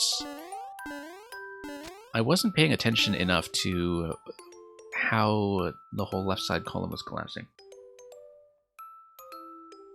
because that could affect what I want to do in order to, if I can, prevent this on-off switch from activating. It may be that, yeah, everything got destroyed here. I'm not exactly sure how that worked in terms of priority, because I guess, okay, you've got a stump. When you have the on-off activation, the stump is going to fall down to seesaw, but the stump falls second. The bomb on the left falls first. Because the bomb on the left falls first, you want to hit the P-switch and then do the throw on the right side, because if the bomb falls first here, it is going to chain a whole bunch of destruction that eventually leads to the on-off activation down here. Because, yeah, you see how there's a slot that is to the left of the on-off switch. So what's happening here was that both blocks, actually every block was being destroyed. And when the blocks get destroyed, the shell, there was some kind of interaction that was causing the shell to come over here and hit the bomb. Hit the on-off switch, rather. And it's because the order was this. The order was that the bomb came down, it destroyed this, shell came down, and I need to watch that interaction again, actually. I need to do this puzzle and fail it once. And I'm going to fail it, but I'm going to watch the left side. Because until I see the precise order of how everything is activating, I can't quite get a good read on what I should do about that, in terms of whether I should be activating the P-switch first or doing something else. And Taldero, maybe you switch the on-off switch.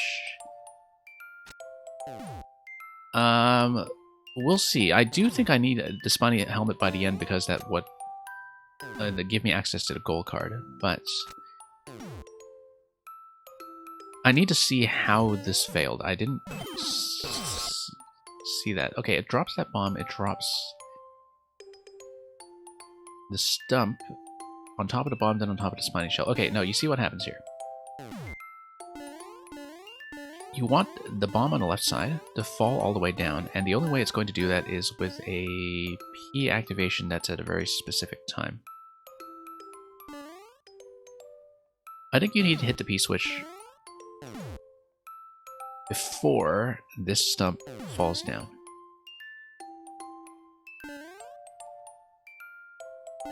Maybe. I'm kind of thinking about this because the idea is that you want to destroy the lower block and have access to the spiny hat before you destroy the top block.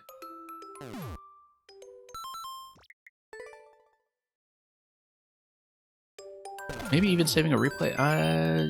No, I think I understand how it worked there.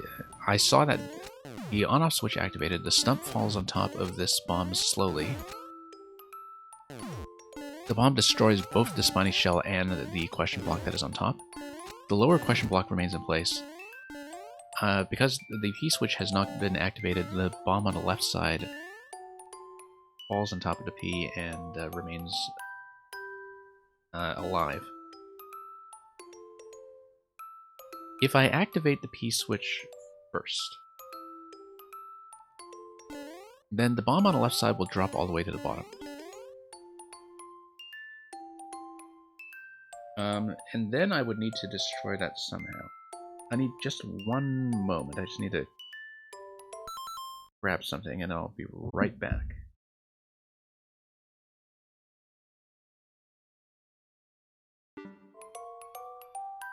Okay, pardon the interruption. Let's just get right back into this. Yeah, no, I see what's going on with the bomb coming down here. I feel like I do need to activate the P-switch at that point. But the issue is that if I activate the P-switch, this stump falls down here, and I lose access to this area. However, that's fine, because if the off state has been retained, I'm able to walk through here and activate the thwomp, and the thwomp would fall on the on switch and trap me in the middle. Okay, so that's not it. So yeah, I don't want to walk into this middle section either, because I would... no, if I activate the thwomp in such a way that it doesn't hit the seesaw, so for example, like this. Oh, whoops, like this. If the thwomp comes down, it does come down instantly, but I'm able to do so and probably duck back out before it hits completely. And so the thwomp would be able to get the state from off back to on, if needed. That's sort of important because that's what we need to do if we have the bomb on the left side at the bottom of this column. And the purpose of switching the state from off back to on is that blowing up the bomb using the red block in the bottom left here would allow me to destroy the question block and then grab the spiny head. The problem right now is the stump that is on the top left, on top of that seesaw. We need to do something to get rid of it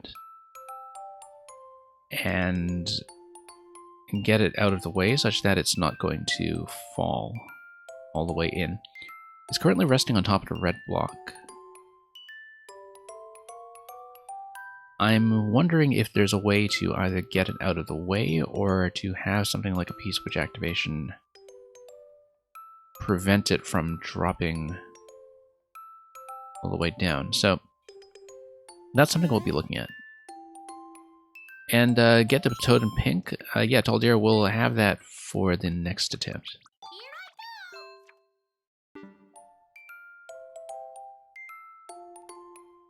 And yeah, Legion, thank you for dropping by and for the follow once again.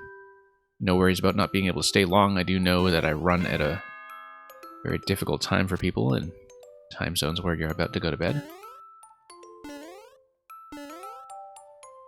So, P-switch over here.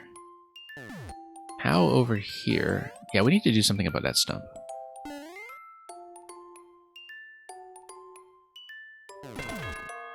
And I don't see what it is just yet, but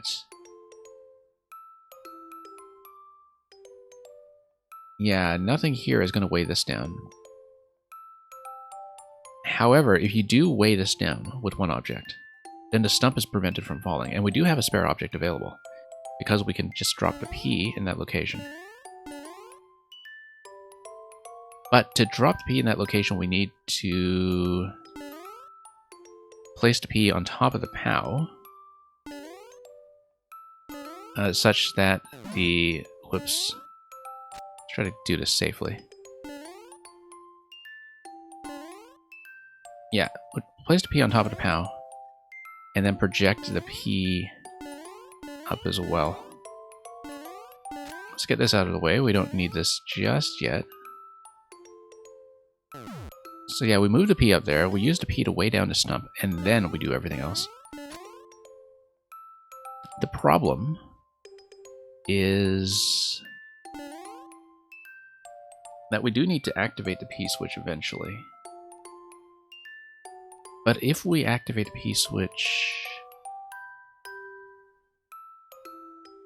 and the stump is no longer being weighed down, that's going to be an issue. Not, however, if we switch the state back to on.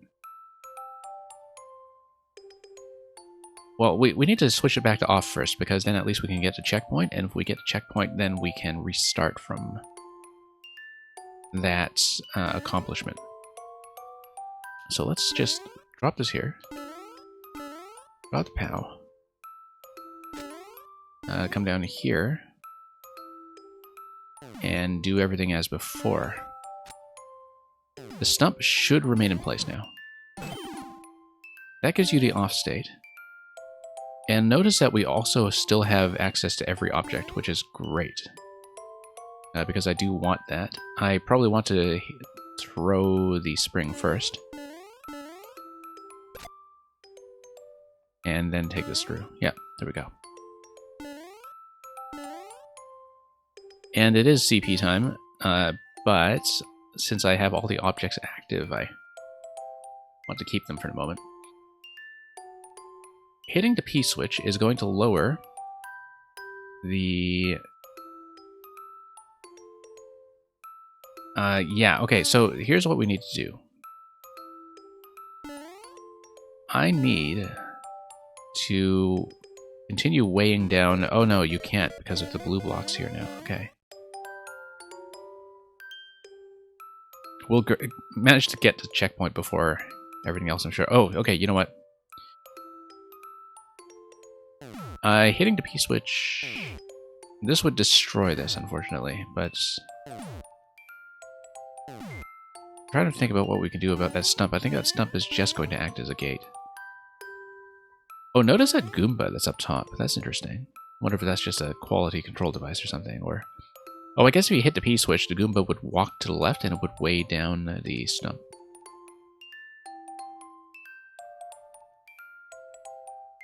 But the general idea is that now the Thwomp, if I give it access through the seesaw, is able to switch off back to on. I want to get this bomb down without blowing up this bomb. The problem is that that depends on the activation of the P switch. Wait. So the idea is that I put the spring over here, and then put the POW on top of that. I will get a checkpoint. I absolutely will. Just going to create a bit of tension here first. Yeah, let's get a checkpoint. Let's do it. Get a CP, please? Okay. Anyway, let's go to timeout. Yeah, interesting that if you do grab the CP, then yeah. That is going to just do the item check over there. The Goomba isn't part of the puzzle and you need it for sound effect purposes. Okay. Anyway. Yeah, I guess everything just conveniently gives you all three items and restores the state. I quite like that, by the way, that it puts everything back into place exactly as it was. So very nice setup when you get in here from the off state.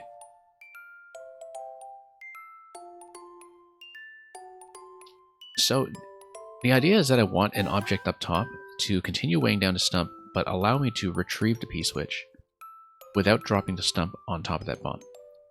If I can retrieve the P-switch with something like an item swap, then I'm able to hit the P-switch, drop the bomb on the left, and then get the thwomp to hit on off.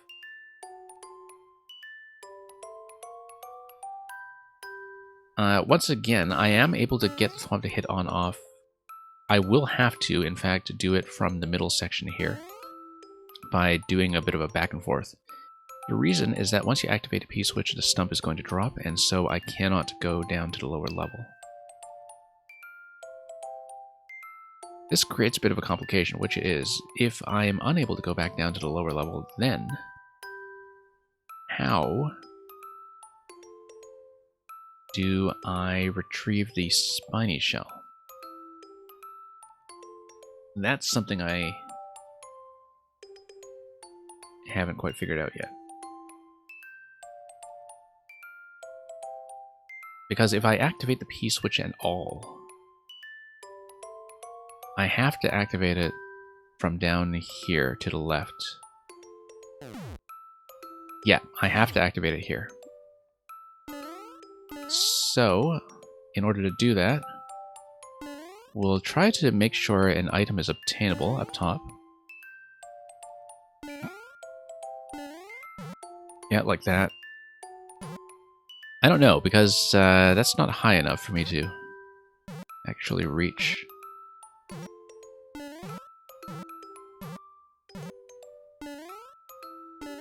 No, you know what? I can just jump on top of this. What am I doing? Let's just jump on top of it. Do it the easy way. Let's do the item swap. Nope. Mistake. I need to drop the POW on top of the P and then swipe the P from underneath and hope the POW drops in time to prevent the stump from pushing through. That's how to do it. Can I just take a death so I can get back to checkpoint? Let's see if I can take a death from a thwomp. No. Okay. Let's just get back to checkpoint and hope everything resets gracefully. Which it should. And yeah, that's going to be an item check. Very crafty item check there, actually. I quite like that.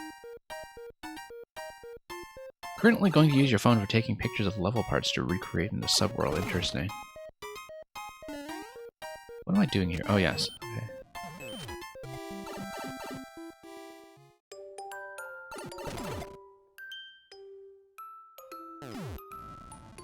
And yeah, I see what you mean, Merlin. That you're doing that to kind of create the sense of visual continuity between main world and subworld. I understand what you're talking about now.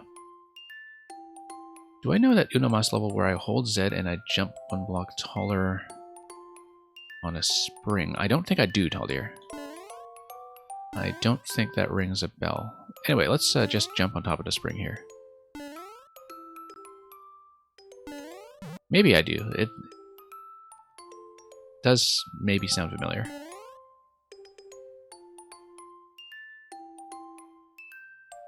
Okay, there we go. Swipe it. That's exactly how to do it. Now we need to spring to hold it down to seesaw, such that when I go across, the thwomp will hit. Oh, here's the problem. I don't want to activate the thwomp until I am...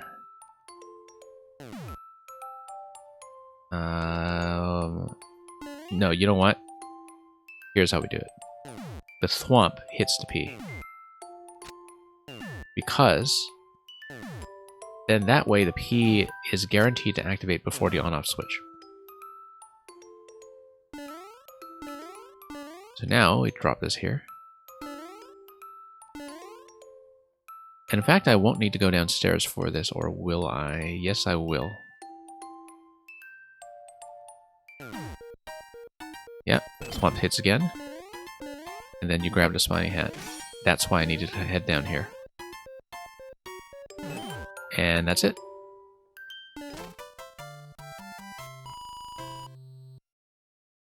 Okay, very crafty. I like all the reset mechanisms and very good checkpoint system, in fact, for a one-screen puzzle. That's something that's quite unique to this one. In terms of how the setup is created such that you have everything fall back into place. Also, it's got that nice thing with a lot of the best puzzles where you can see yourself converging on a solution, where you know that you're one step away and you can see what's going on.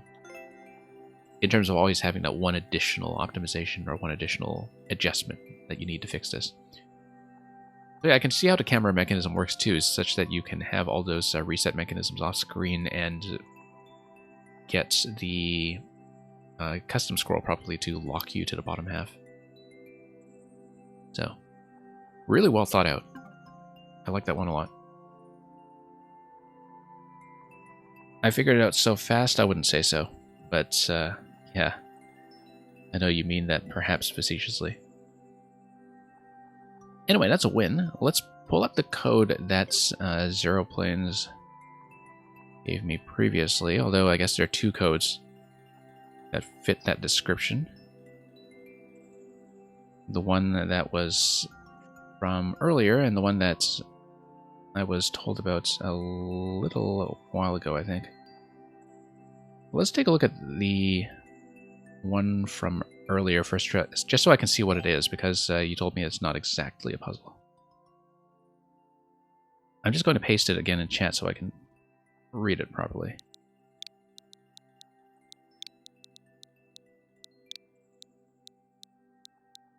I figured out the second half pretty much straight away without really steering into any wrong answers. I think it's because I sort of mentally mapped out what was supposed to happen in the second half before I really even hit the on-off switch. It was fairly clear to me what was supposed to happen from that point on, where I mentally solved the second half, and then it was just a matter of figuring out how to get there with the proper adjustment that would get me just the first switch activation to proceed cleanly in the first place. So, anyway, thank you for the compliment, Taramis. I'm glad we got you a playtest that you enjoyed.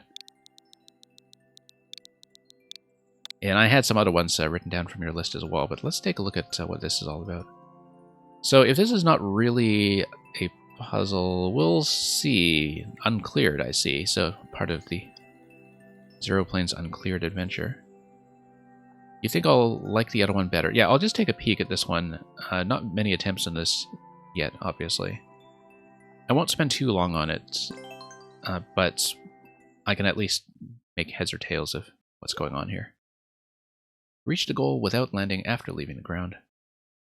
Okay. Let's see if we can do that. Oh, okay, lots of fire coming down. And yeah, we missed a condition already. I just want to see what's going on.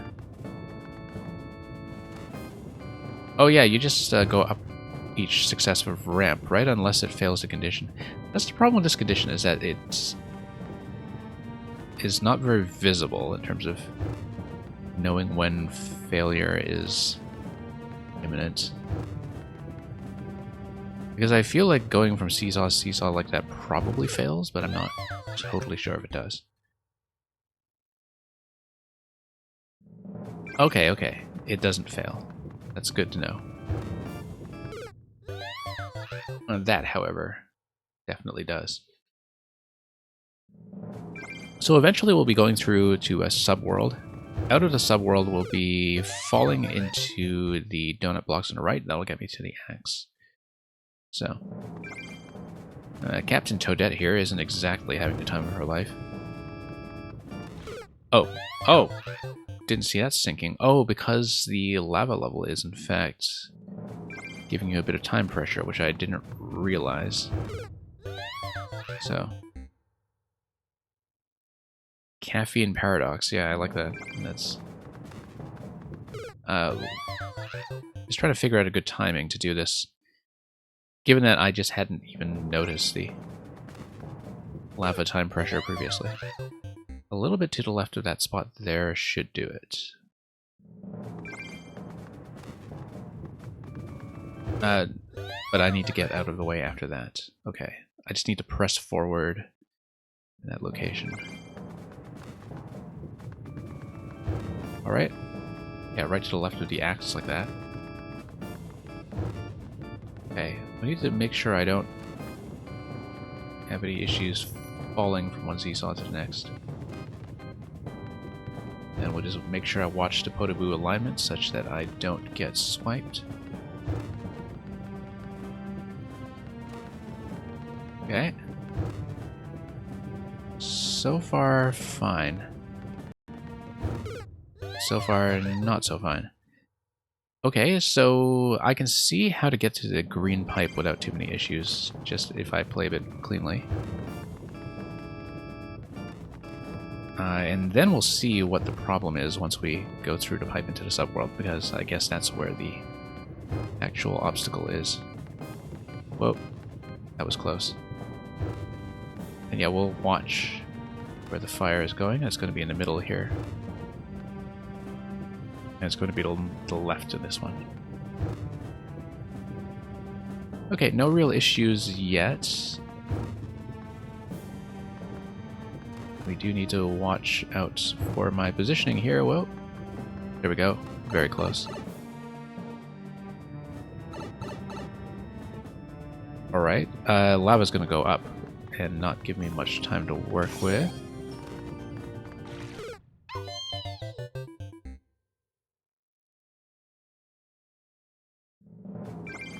Reach the goal without landing after leaving the ground. So then we need to think about what that's going to be. I may need to pause on that screen when we get over there. Because otherwise I won't have enough time to read it before lava comes nipping at our heels. Okay. Down we go. No, let's watch the positioning carefully here. Also, eventually 5 pink coins. We saw some of that already, of course.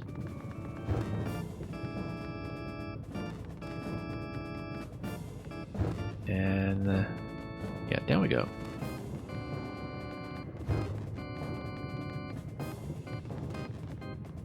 And okay, how do we do this? Let's just watch that fall.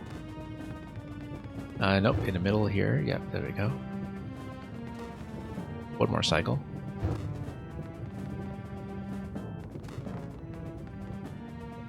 And okay.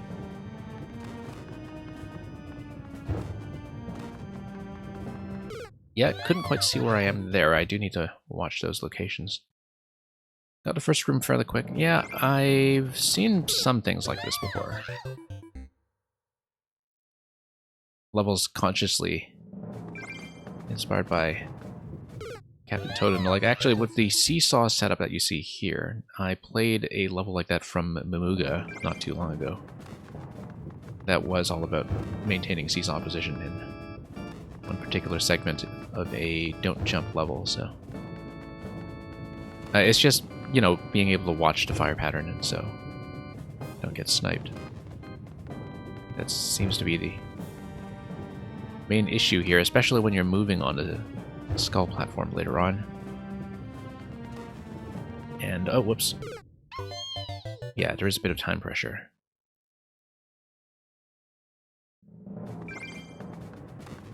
Also, I know that when you come out of the green pipe, I think time pressure from the lava is actually going to be a problem as you're heading down to the axe.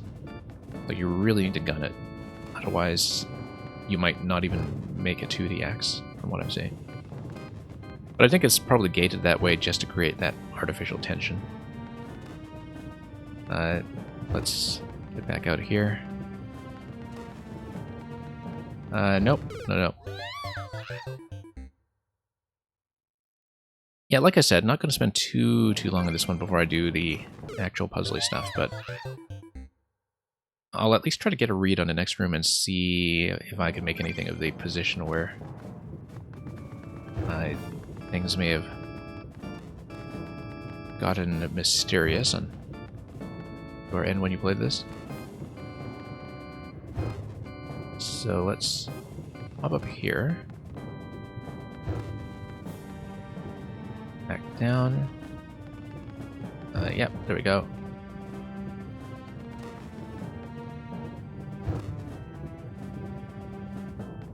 So yeah, we'll need to watch the seesaw positioning a bit. Just to do that. Whoa. There we go. Now, I'm going to pause on the screen. We see the Goomba that is all the way to the right, and which can probably be killed by a slide. If I'm able to make it there quickly enough. I'm not able to get up to the skull platform and a coin directly here. I think I actually do need to loop around the right side. And just do something quickly enough to get lifted up to the next column. So let's... Yeah, there we go. And then it's going to be skull platforms here. And then I make sure I land on that skull platform over there. Okay, so that's fine so far. I do understand the timing there. It's not the cleanest thing, but...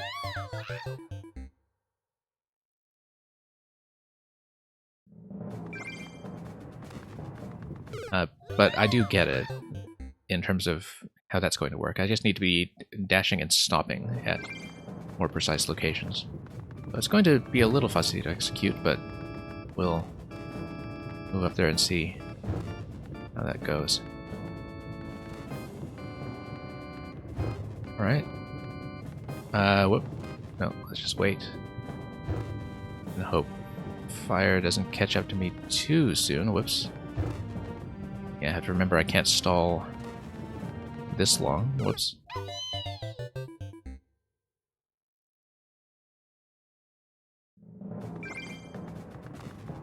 Okay, up we go. And...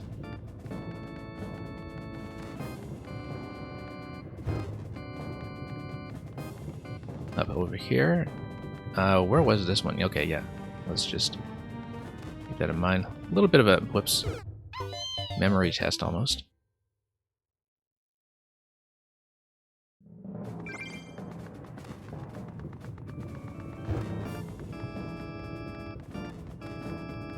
Okay.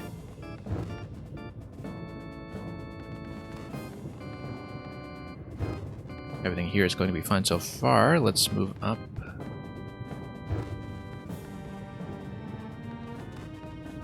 And yeah, down here.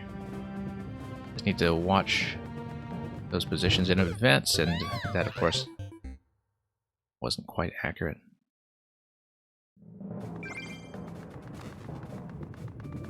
But yeah, the sooner we get this room out of the way, the sooner we can just get back to trying to land on the skull platforms in the next room accurately.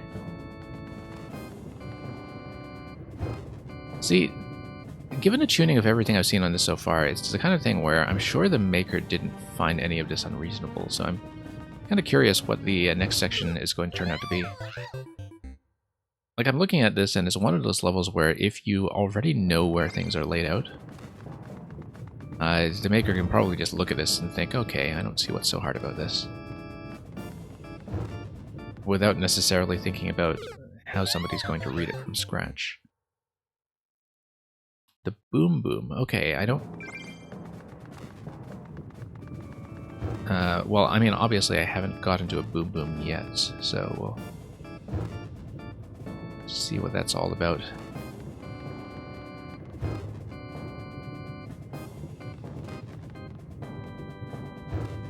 If we get that far. Not sure if we actually will. Yeah, I keep forgetting these spots. Always trying to look ahead a little bit, but that doesn't necessarily translate to accurate positioning. Okay. Let everything go up.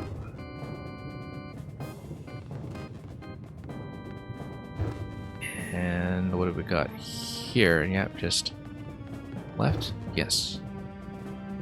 Cool platforming puzzle up to that point, yeah. Yeah, it's, you know, pretty reasonable as a sort of Captain Toad style level so far, despite a little bit of fidgetiness with the clear condition, which is always the case with this clear condition. So,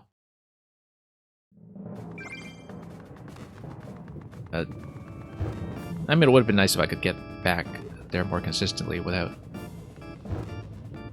dealing with so many issues along the way, but... Okay, there we go, left here. Avoid the center. Nope, still need to wait for that platform to get into position first. MacTX, it is always past all of our bedtimes. After a little while, we just learn not to mind.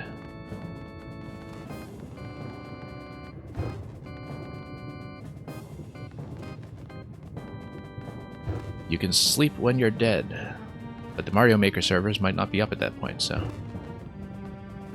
I have to clear these while we still can. No, I still forget that that's on the left side rather than further along. Tonight you do have a bit of an excuse. Okay, interesting.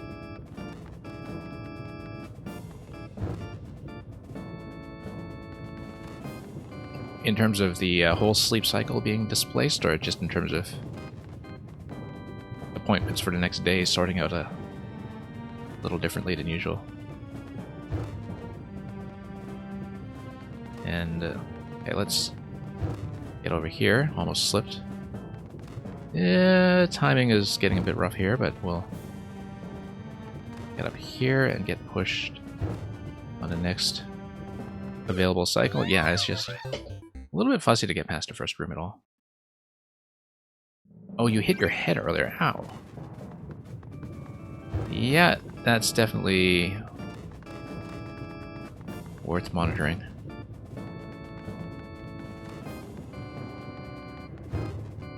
I mean, was this before you were on stream earlier, or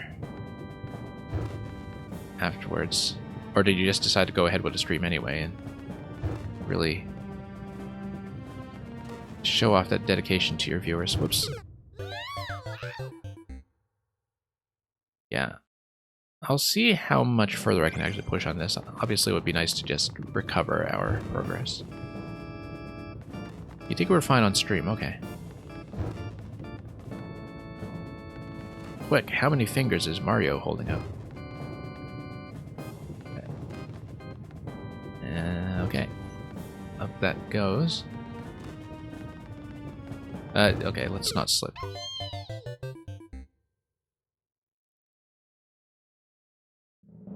Yeah, right now, still just trying to get back to where we were.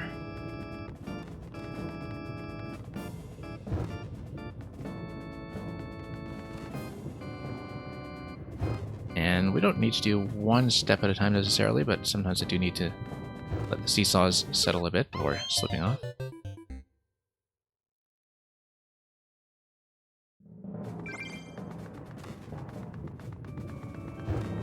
But yeah, I'll at least try to take a look at that room. The Boom Boom, if we can get that far in the first place.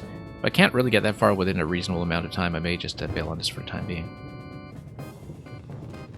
And maybe take a look at it separately. Nope. There we go.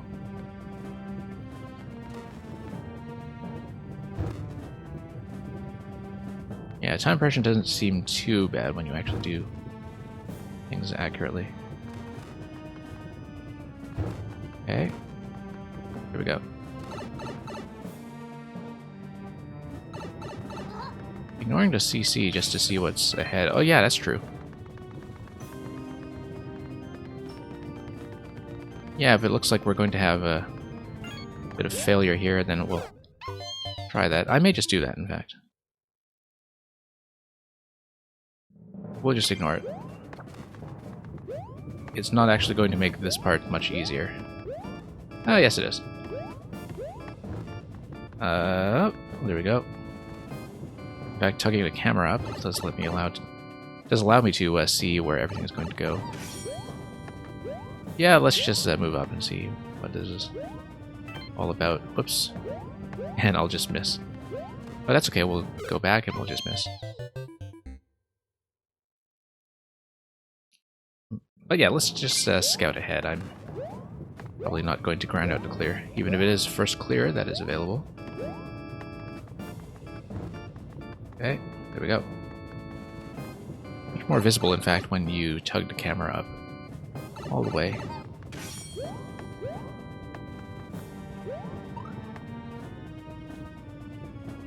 Okay, thwomp, and then a snake block, and then thwomp. Nope. I should have seen that coming, of course.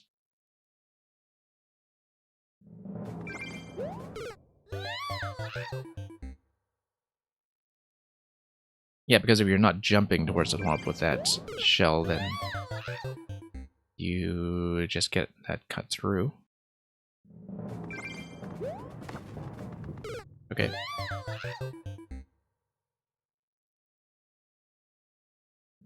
Let's see.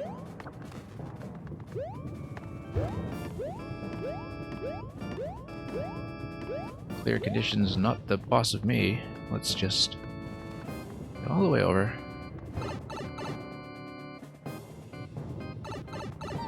And just scout. So I'm looking for a boom boom. Yeah, so Thwomp's just going to chase. And then you try to get back on top of that location smoothly without falling off.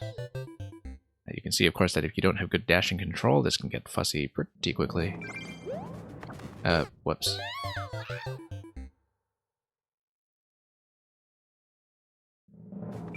But at that point, that's what, about 3 coins in, if I'm counting properly.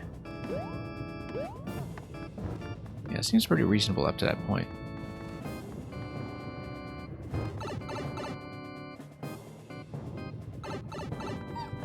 Yeah, next GM, there are other ways to be famous.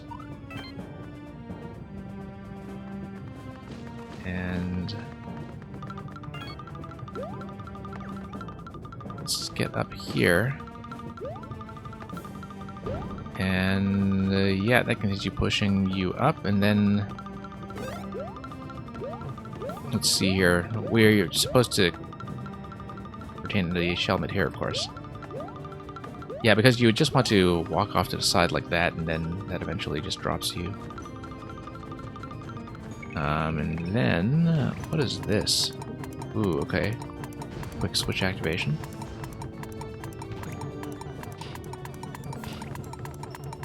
And then, okay, that's the boom boom.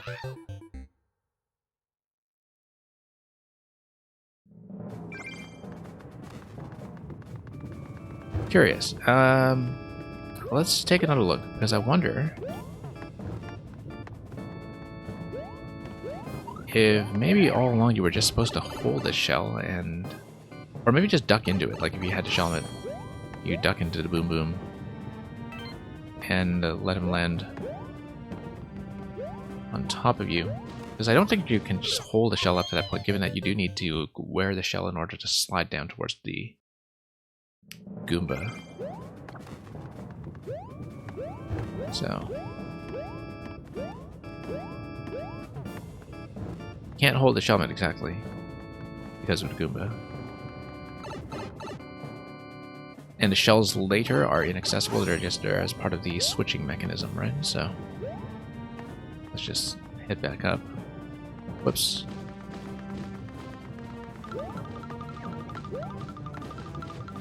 Yeah, because all of this stuff just drops you into place.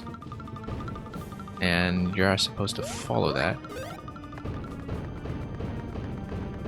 No, you can in fact come over here. That's going to be fine so long as you don't just miss the track, which isn't going to come back down.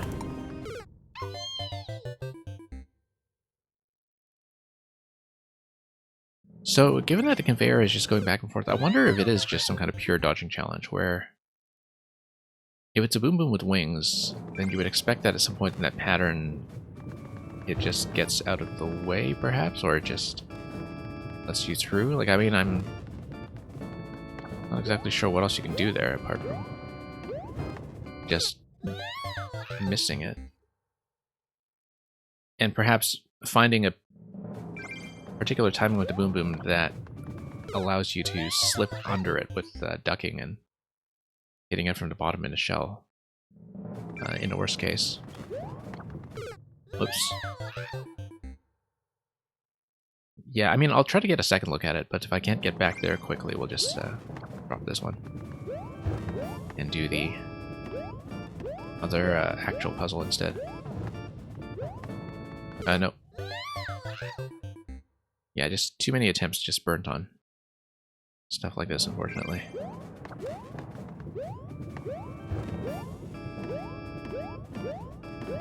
Yeah, let's just get back there. Scout. Whoops.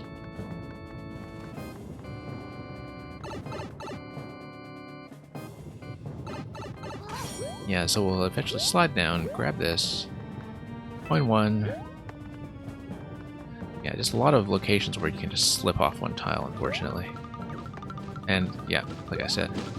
Yeah, a little too fussy, I think, to get through, but I may have to just look over it on video, because I'm thinking about the conveyor belt and a boom boom, and I think you just need to push against the conveyor belt in a certain pattern to maybe not run into it. Jamie, the one and only, good to have you here. Stream's going fairly well. We solved a good number of puzzles earlier, and we were just taking a diversion over to an uncleared level just to see what was going on with it. And I'm just about to get back into more puzzles, so. Now, the one that was recommended to me earlier was the one by Itchy Knee, I believe, which is this one. Yeah, Jamie, good to have you here. I hope the Mario streaming has been going well for you too. Amazed that the creator had the patience for slip-ups. Yeah, I guess if you know what's going on. Anyway, Haunted Head Scratcher by Itchy Knee. Very recent from this week. Used your wits and available items to solve this single-screen puzzle. Now, Itchy Knee is new to me, but I think maybe they might be known to some other puzzle makers. Particularly because Teramis already has the world record on this, which I guess you've seen this already, so. Yeah, this one was independently recommended to me by Zero Planes over the weekend.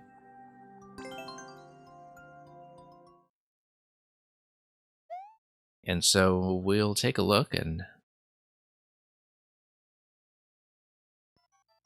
see what this is all about. This one's fun, okay. P-Balloon, we need to figure out what the question block is going to be.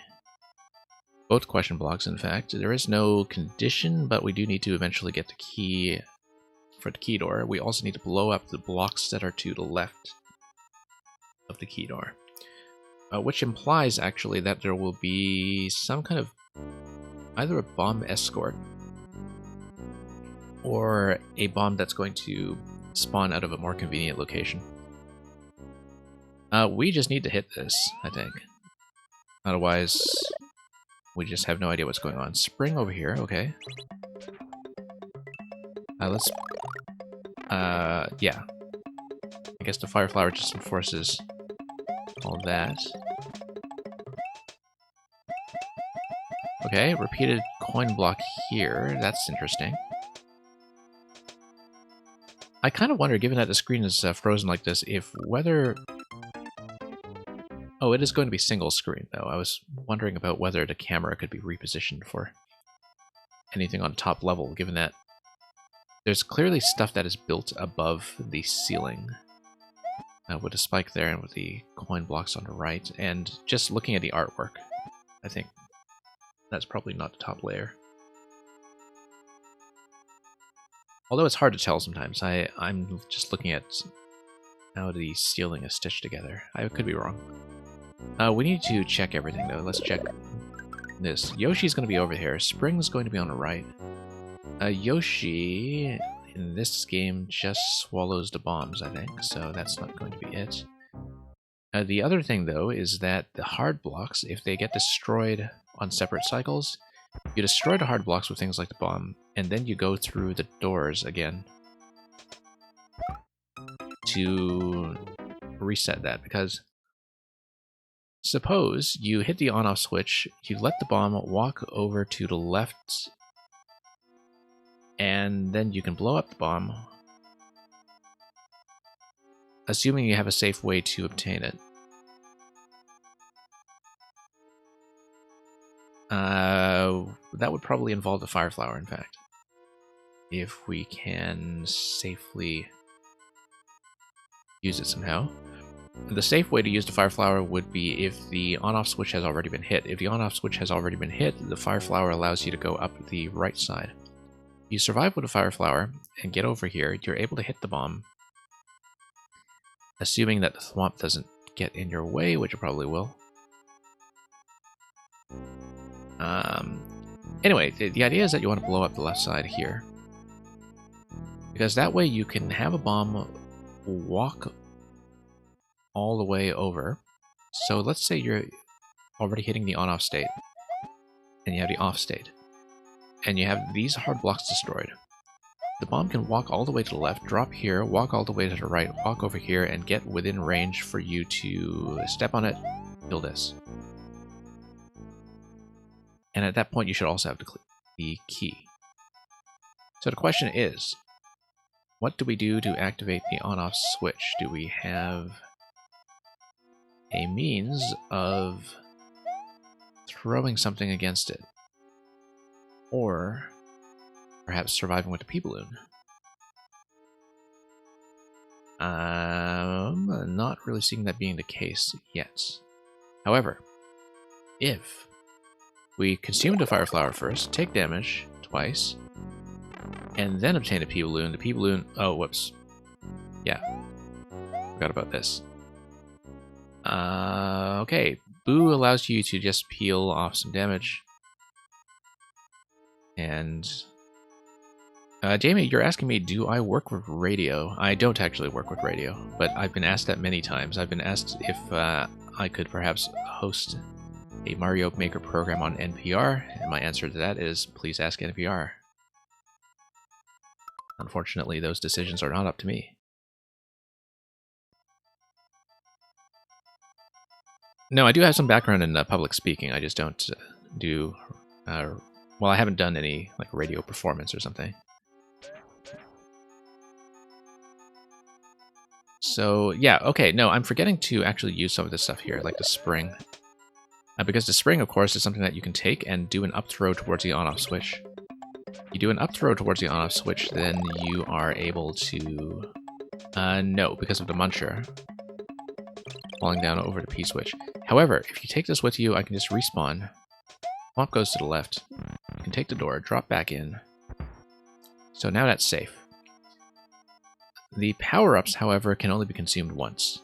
And that's something very important to keep in mind, because we no longer have access to the fire flower or that bomb detonation that we were thinking about. Nor do we have access to the P-balloon. We can, however, do this, and we can also drop on top of the P-switch if we do need it later. We will probably need it later because the idea is that if you drop the bomb by one slot using the P-switch, then you would be able to hit it with the fire flower if the fire flower were still in existence. You don't even need to hit the on-off switch to do that, in fact. We could have done that in the first cycle. Except I wasn't able to hit the bomb. No, I need to hit this first. And that is actually going to block me off from everything else, but we could have obtained Yoshi before doing all that, though. And if we had obtained Yoshi, then we would have been able to do what? And yeah, Florian, I'm glad you like the voice. I mean, my microphone gets a lot of credit for that. I think I wouldn't sound nearly as nice otherwise.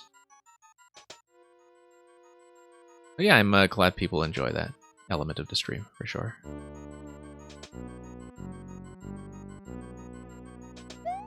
I've been very fortunate in that since I started streaming, I have at least not gotten sick and lost my voice for some time. I think that's something that I've very fortunately escaped. So yeah, when we walk the bomb over to the left, we need some way to actually detonate it. One thing that you can do is if you hit the P-switch and you find some way to raise the bomb. So for example, if you throw a trampoline against it or something, which you can't do until you've released it on this side. Then what that allows you to do is you could potentially just brush the bomb on the left side here with the thwomp. Not like that, obviously, but that's one potential way to do it. That's if the bomb is on the top level, if you find some way to actually raise it by a tile, then you can get the thwomp to kill it. However, the P-switch is going to lower the bomb by a tile, and that would also be fine if you've managed to do something with the Fire Flower. So yeah, I don't want to come up here until I have some means to hit the on-off switch, so I think P-Balloon has to come first.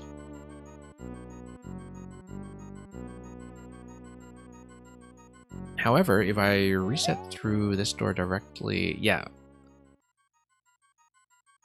P-Balloon has to come first, and I'm also thinking about the logic behind the Yoshi. You hit the Yoshi, you get on the Yoshi, but you can only do so if the on-off switch is still set to on, but you need some way to activate that block. Otherwise, you need the off state. In the off state, you hit the Yoshi, but then you need some way to swap back to the on state, which will not happen unless you take the Yoshi. Okay, so here's what I'm thinking, is that if the spring gets trapped on the right side here, Yoshi allows you to grab the spring and take it out. The problem with that is that you need to get on top of Yoshi in the first place, and there's no real way to do that yet. However, a P-switch activation allows you to take the thwomp further to the left and create a safe location for you to go around the thwomp. But the P-switch is all the way to the right over here, and so that's unlikely to be what you need. Unless go through here. No, spin jump won't have the space you need to work with. But then let's say we respawn through here with the Fire Flower already consumed. Then you're able to grab the P-switch, and you're also able to survive with the P-balloon. Like this. You tap against that with a P, you survive it against that. Thank you, Nugukaza, P-balloon master, who's not here today, for teaching me all that stuff. And that doesn't actually accomplish anything. Does it? I don't think it does. Except going through the door.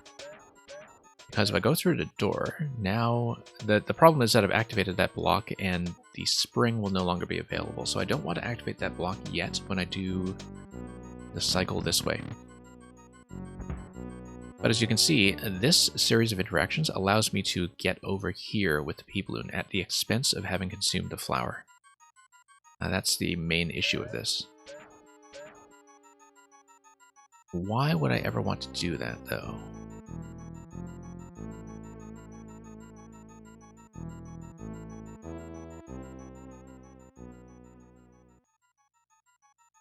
Yeah, I don't think this actually gets me anywhere, though.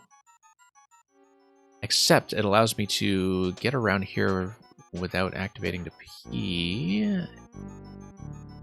And it allows me to bump Yoshi's block from the top. That's the way to do it. That's the way to do it. That seems to be a huge breakthrough, in fact. I think. I don't know what that gets me until I do something with the on-off switch. I can do something with the on-off switch if it's on this cycle that I spawn the spring.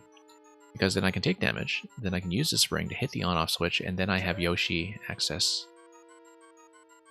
completely. Problem is, once you're in the off state, Yoshi can't actually move up top unless you hit the P-switch and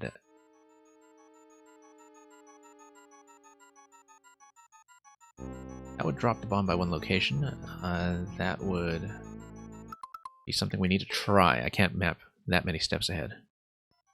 Lauren, you were very productive today. Okay, well, thank you for dropping by for so long. We'll definitely catch you for more chess or Scrabble or whatever else sometime. So, always glad to have some crossover between Scrabble people coming over to this stream and Mario Maker people going over to the Scrabble stream as well. So, it's nice to gradually stitch those communities together. There's actually a surprising amount of crossover, in fact, between people who do watch both. So, let's see about this. Okay, so same idea as before. We hit... yeah, we retained the spring for later. We hit this. No, I need to consume the flower first. I still don't really know about consuming the flower first. I feel like there's an issue here with not being able to activate the bomb later. Unless it is something like a push with the P-balloon or something like that.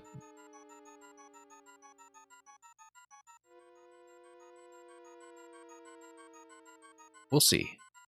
I feel like the P-balloon tech knowledge is going to be very critical here.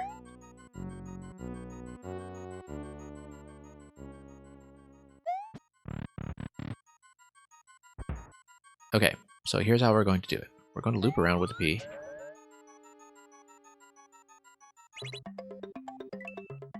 And then I'm going to get Yoshi.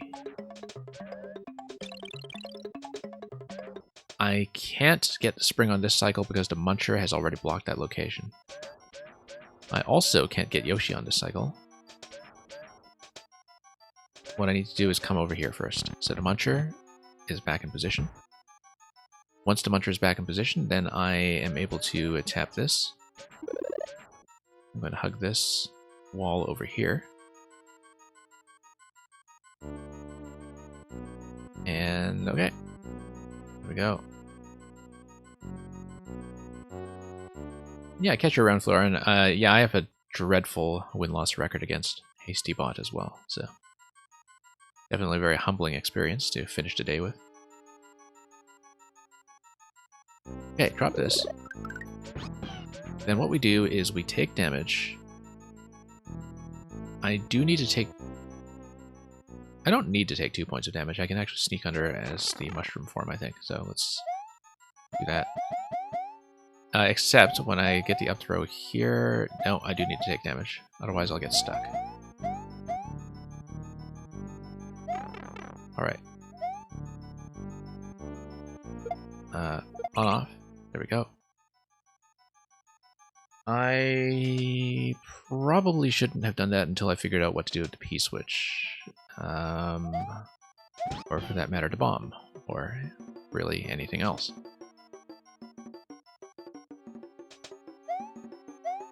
However, I am able to take damage on the Thwomp now, though, and still retrieve Yoshi. Let's just get rid of the bomb for the moment.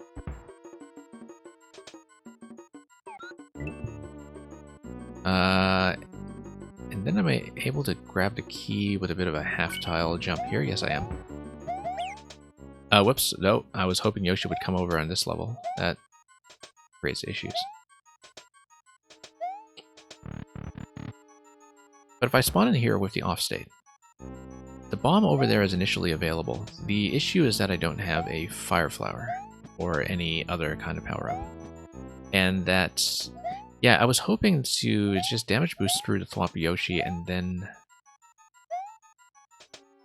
I think it's very clear that I need to hit the P-switch and then get Yoshi. No, I need to hit the P-switch before this interaction here.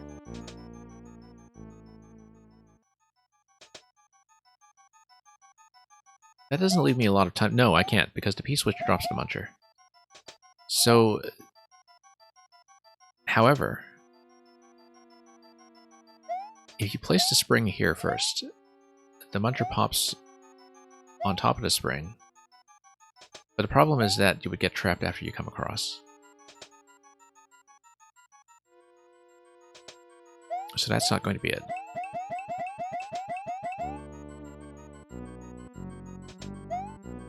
I guess the Boo is mostly just a damage source here. Unless there's something the Boo is doing where a spike would not also suffice.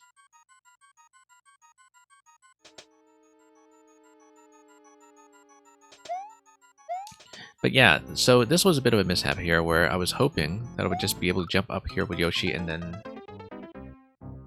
I think I can still do that. Yoshi isn't necessarily going to fall in the middle segment. I think if I jump quickly, the Thwomp would actually dispense Yoshi where I want. So let's just redo this. Grab the flower. The problem still is escorting the bomb. I feel like dispensing with flower right away is almost certainly not the right idea. That I need something else to interact with to make some of that work. Because something feels wrong about consuming the flower right away, since it becomes difficult to do anything with the bomb, unless there's a P-balloon bump on the bomb or something. Anyway, let's wrap around with the P.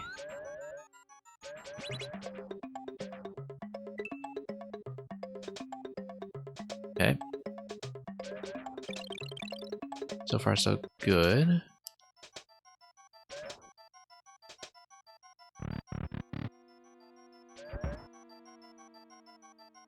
So now we do this loop here. Do we want Spring and Yoshi or only Yoshi? That's going to be a good question. We want Spring and Yoshi because otherwise I can't keep both Yoshi and P-balloon into the next or reset. So you need that.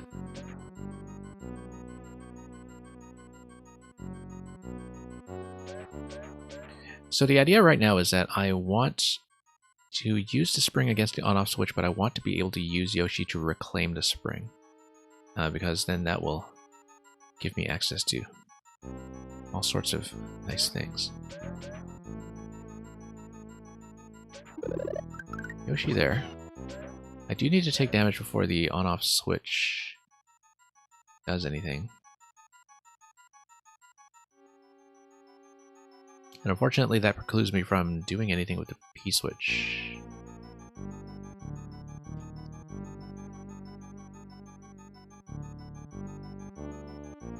Okay, let's do the same pattern as before then. Let's just try to get Yoshi onto the top level after damage boosting through the Thwomp.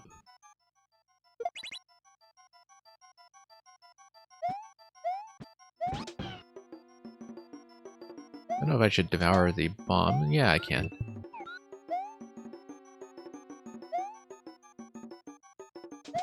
Let's do this with the... Oh, I'm trapped with the one-way panel. Okay. There we go. No, it got crushed. Okay. Yeah, I was hoping Yoshi would run out to the right after the damage boost, and that was not going to be the case. But does that have to do with my facing direction, though? If I faced right, the Yoshi still died in that collision? I think he has to. Because of the Thwomp push.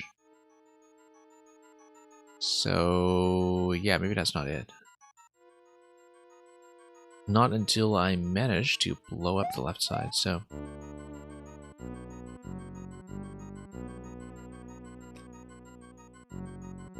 Let's rethink this idea of getting the flower from the start. If I don't do that, then what can I actually interact with? I can... punch Yoshi, I can... get up through here and get up to the Thwomp, but no further.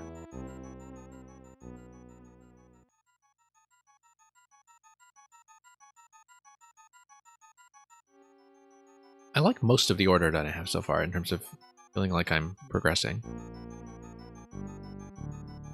But I don't like consuming the flower first. I think that's an issue.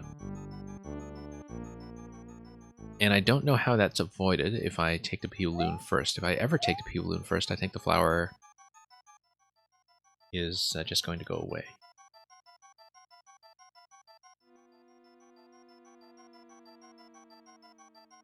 So the question is there a way to destroy the flower without consuming it? Because maybe that's what I should be looking for. But I really like this idea of hitting the Yoshi block from above. I think there's a lot of potential in that. Or, no, that's not how you need to do it. You don't need to take Yoshi through here in the first place. You can hit the question block, raise Yoshi, but if you are Super Mario, you can actually survive the damage boost through the Thwomp and fall back on Yoshi. So that's not the right idea after all. You do want Yoshi to be activated on the same cycle as the spring being thrown to the on-off switch. But you want to throw the switch first. You want to hit the Yoshi block from below, and as Super Mario, having taken 1 point of damage, no, that's not going to be it, because you need to be small in order to get the up throw in the first place, so that can't be it.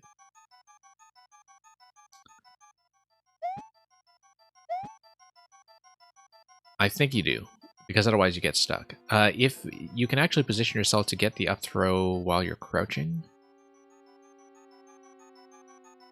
maybe that's different. So we can try that. We can try that, in fact, and that's something easily tested. So let's just do the same cycle as before.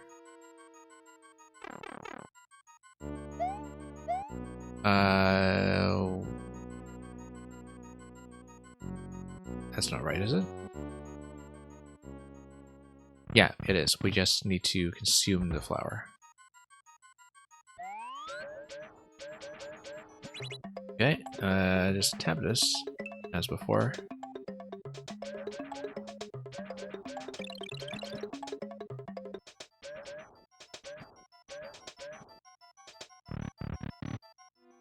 Now we go around, hit the on-off switch, and then hit the Yoshi block. So here's the question is, can I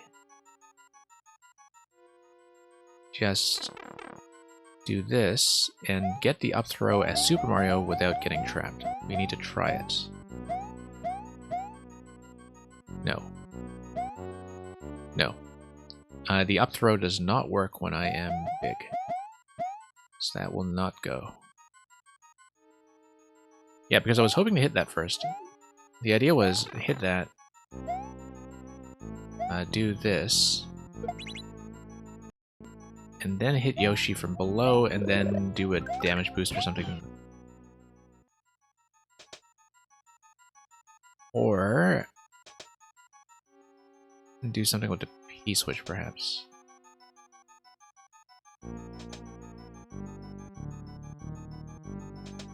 I mean, there's some potential in terms of using the spring for some other means first, perhaps.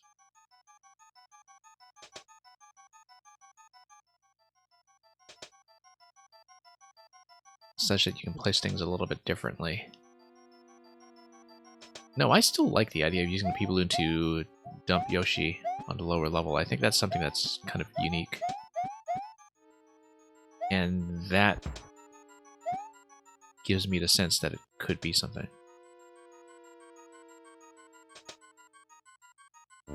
Yeah, the problem is the dropping of that P-switch now. Whoops. Let's just start over.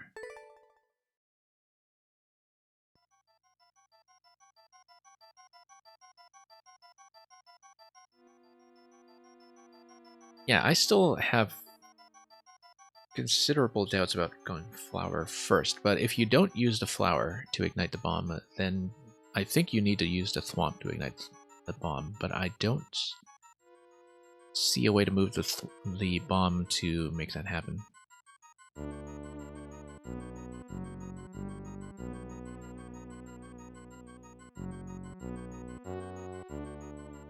Although... yeah, the P-Balloon could do stuff with the bomb, perhaps. without getting completely trapped. So for example, you know that if you take the P-Balloon up here, currently in the states that we have, you take a damage boost. Let's try this.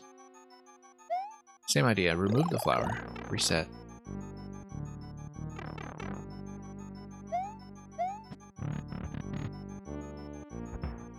And then you hit the question block.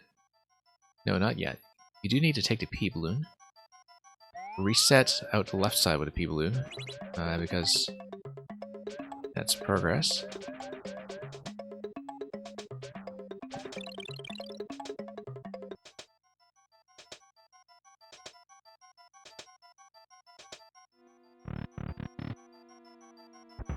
And then it's possible to get Yoshi, and then also come around this way. But I don't see why you would want to do that. Because you can come around this way and just take damage up against the Thwomp, and then drop down towards Yoshi, but that accomplishes nothing. You might as well just pop Yoshi there and call it a day. Yeah, momentarily saying that you just got home from working a double. Yeah, definitely need to let yourself wind down a bit, I think. We've gotten through a decent selection of puzzles today so far. Not very many in number, but they've all been pretty good, substantial experiences. This one I've been sort of working out slowly for the last little bit. This one does look interesting, yeah. Because there are a couple of things you can do to displace items out of the way, but I feel like the way I'm starting this is maybe not the most promising. The question is, can I activate the on-off switch after having, or rather without obtaining a P-Balloon first? And I don't think I can, because I need the P-Balloon in order to get the question block over to the right.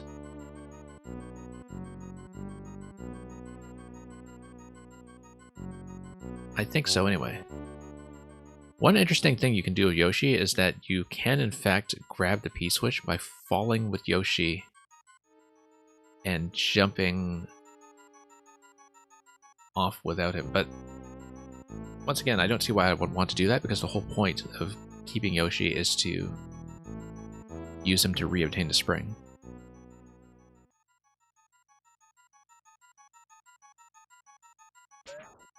So I figured out a couple things here, but not really the order that I need so far.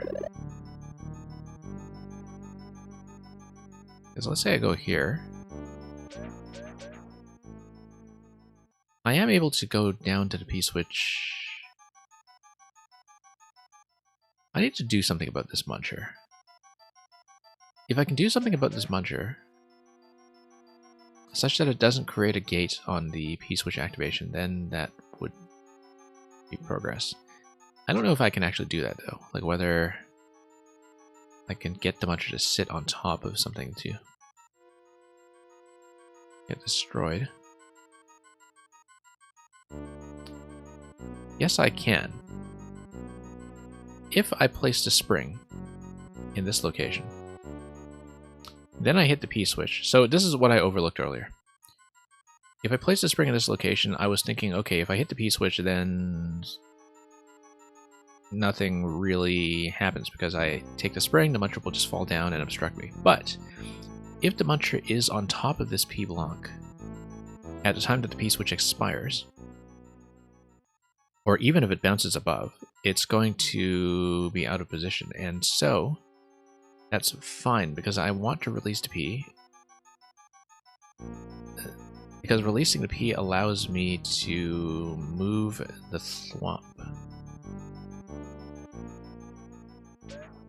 and get Yoshi past the Thwomp. So let's pop this.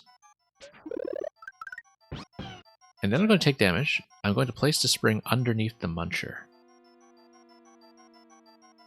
The problem with that is that it doesn't get me nearly where I need to be with the P-switch in time to do anything with thought manipulation, so this wouldn't actually accomplish anything, I don't think. So here's what I was thinking. I'll just demonstrate it. It's not going to work, but I'll demonstrate it. Is that you drop the spring in this location, and then you drop the muncher like that. When the P-switch expires, the muncher either dies or gets trapped a second time. The problem is, I can't do anything with the P-switch in the meantime, because the on-off state still hasn't been manipulated. There is one change here, though. The change is that the bomb is now in a totally different location. That's the main thing that has been altered, is that the bomb was lowered by 1 level.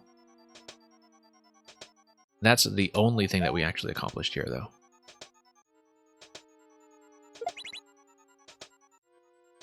Because we still can't actually get anywhere with this. Unless there's some kind of interaction that allows me to hit the bomb from up top. But yeah, the bomb is going to get trapped in this location. That's all we've done. I don't want to do that either, of course. I really do need to ignite it somehow here.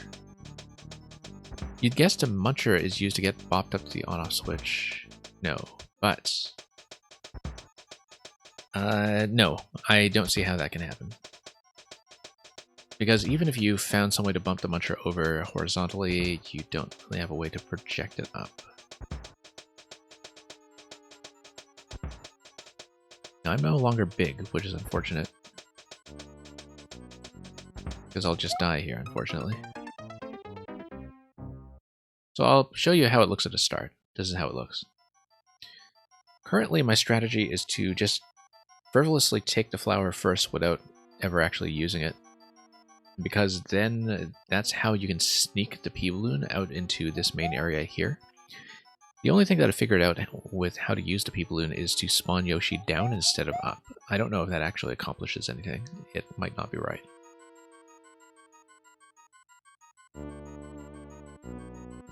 I also think that... yeah, with the spacing underneath the on-off switch, I probably can't hit the on-off switch just with the P-balloon, even with a good P-balloon turnaround.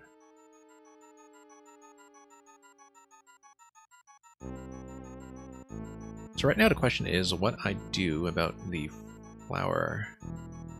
Because the P-balloon and the flower don't respawn with resets through the door if you do consume them. As power-ups, you can only consume them once.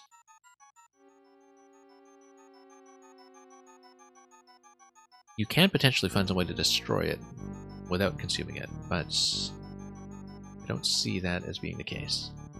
At least not right now.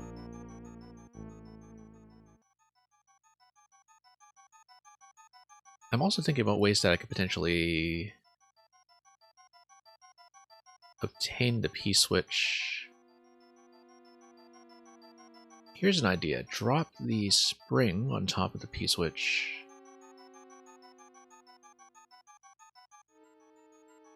No, that wouldn't do it. Because you wouldn't be able to drop down below that and grab the P-switch away.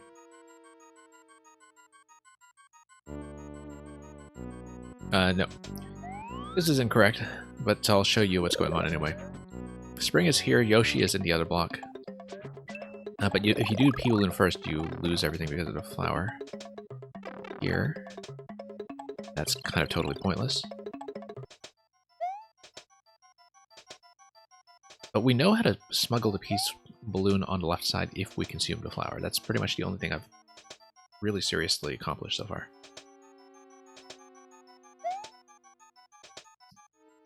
It would be nice if you could use the spring in a location where you can up-throw it towards the bomb and launch the bomb up towards the thwomp. such that if you have another P-switch activation, then the Thwomp would crush the bomb on the left side. And that's really the ideal. But the problem is that I don't have a flexible way to activate the P-switch yet. And still get into a position where the Thwomp would go further to left in that 2P column. What's the upper right do? The upper right is coins. I don't know why. But it really doesn't do anything.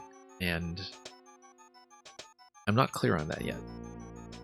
In terms of whether there's anything interesting that goes on with that.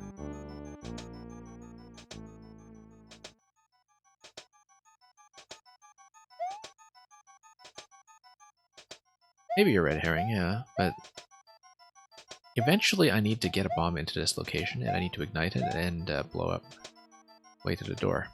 That's not going to happen until I figure out how to blow up the left side with a bomb, which I just don't have yet. If I can figure out some way to get as far as the on-off switch activation without igniting a fire flower, then I'm in good shape.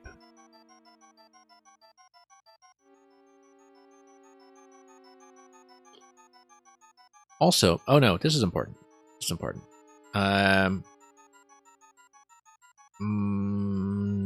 Minor breakthrough, maybe. Let's grab a P-balloon again and smuggle it out. So there was an idea earlier that I just kind of wrote off without actually trying it, and I should try it just to see how it looks. Which is this. So we're going to take the P-balloon out. And then I'm going to reset with a P-balloon. So I don't know why I just decided not to go for this idea where I tap Yoshi. And then grab the key and then take damage up here and fall on top of Yoshi. I don't know why I wrote that off.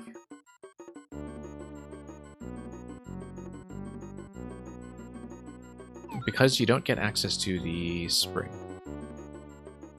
That requires me to take the P-balloon exclusively to the left without coming to the right side. If I don't come to the right side with the P-balloon, I have no access to the spring. However, maybe if I find some way to grab the spring and circulate it around on an earlier pass, maybe that's something. I don't have a good way to hit the P-switch now, I don't think. But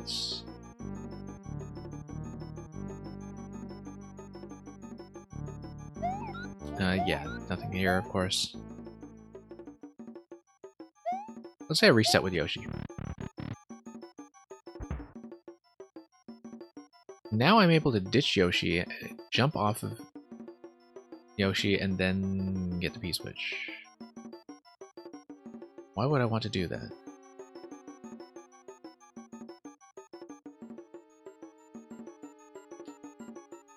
Yeah, unfortunately, I'm not able to do that and get the spring for the on-off interaction, except the P-switch can also hit the on-off switch. It's just that I can do that with a spring already, so there's no particular reason why I would want to do that. However, if you take it, and then you respawn through the door, then you get the P-switch over in this location. Same problem as before, which is that I don't have a way to hit the on-off switch if I don't get the spring. I don't have a way to get the spring without using the P-balloon.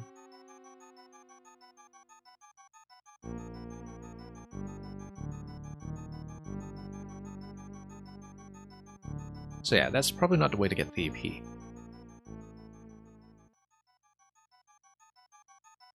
But that's the only way that would make the P obtainable, instead of being something that you activate just on the right side. Like if you want to actually bring the P-switch somewhere that you can activate over on the left side, jumping over there with Yoshi is the only way I've seen so far. Unless you just take damage or something with the P-balloon, but no, even so, I don't think you'd be able to circle around.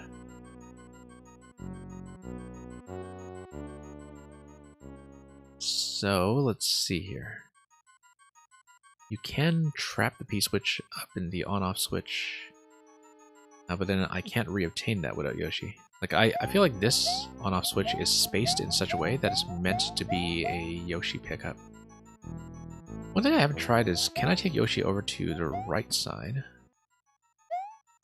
and do an object pickup this way? I don't think so, because, well, of a number of reasons, but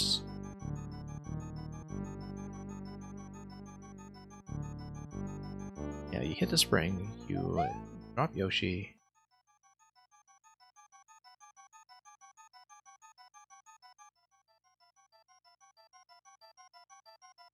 You can do that, actually. No, I don't know why I wrote that off. If I do Yoshi with a spring pickup on the right side, then I don't see why I couldn't do that. I feel like I wrote that off without actually trying it. Would there be a good reason to kill the Thwomp? You want to be able to pass through the Thwomp safely. I think the Thwomp is kind of acting as a bit of a gate.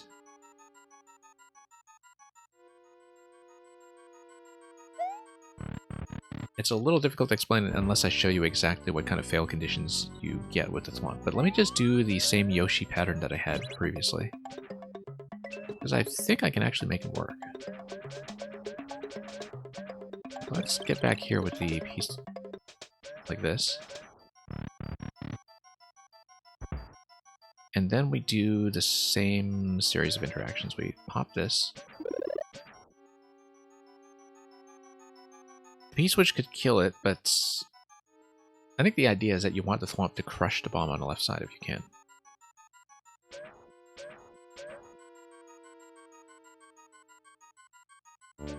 But this should be fun. Like, here's what I didn't consider earlier, right?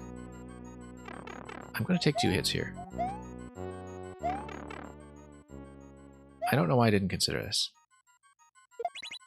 It's perfectly available to just take Yoshi up here and grab the spring this way.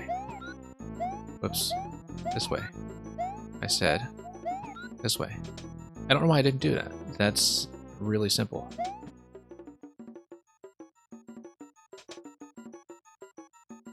Because now I'm able to move the bomb up. The problem is that I don't have a P-switch interaction still.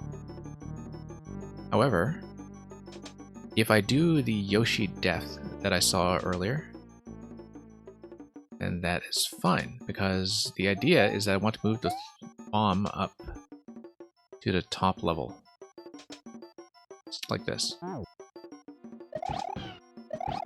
So I actually do have a lot of this mapped out. Much more than I thought I did.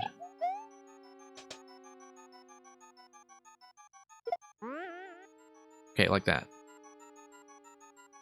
Then I want to get the P-switch and hit the P-switch and blow up the left side with the bomb. And I can come through here. I hit the P-switch, I let the bomb go to the left, and then I send the Thwomp over. And then I can also get out safely.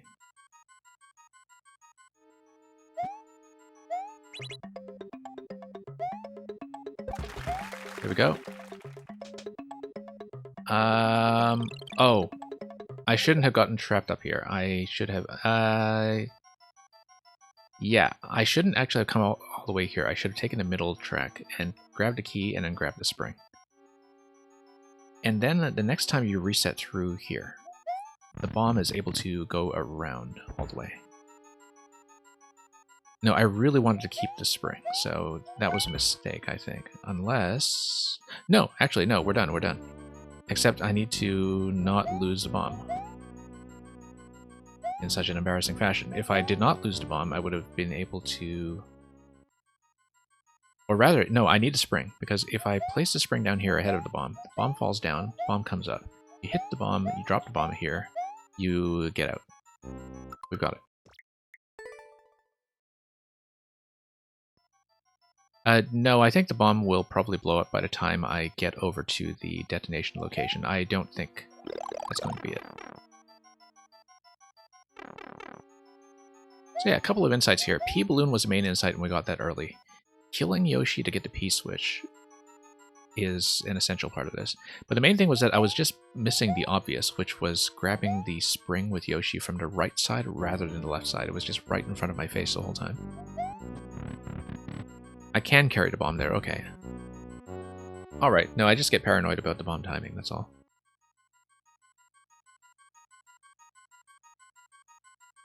Anyway, let's take this. Anyway, I've mapped out what should be the solution at this point. I think there's a little bit of flexibility when it comes to how I do it.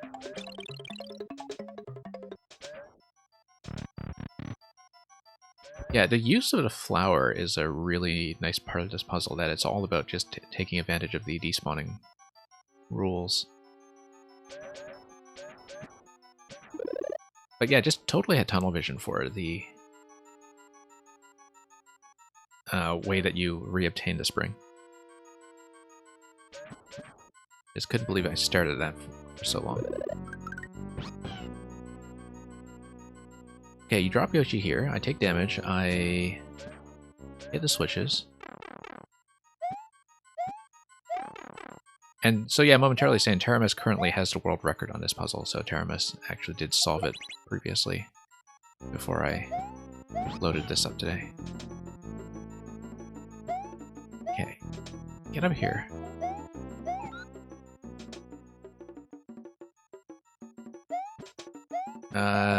Alright, then we drop the spring. I think I totally have the right idea about the P-switch, though.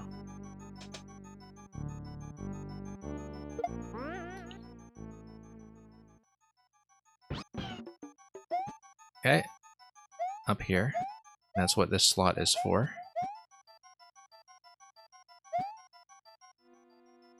Hit the P-switch, then move the bomb over. And in fact, a one-way panel will give me plenty of flexibility in terms of making sure the interaction works as soon as I activate the thwomp. There we go. In fact, yeah, I will not be dropping down in this location. I do need to lose the spring. I didn't think about that. So yeah, you're right. I actually do just need to carry the bomb over manually. That is the only way to do it. It is not actually as flexible as I'd hoped.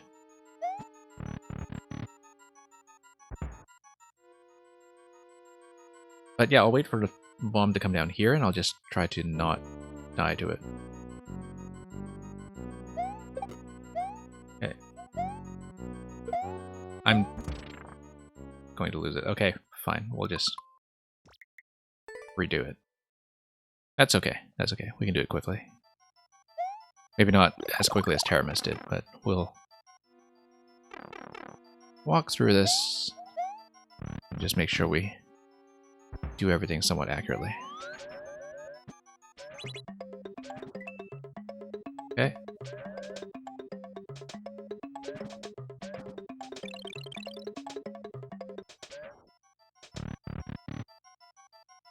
Yeah, that was just a bit of a choke at the end there.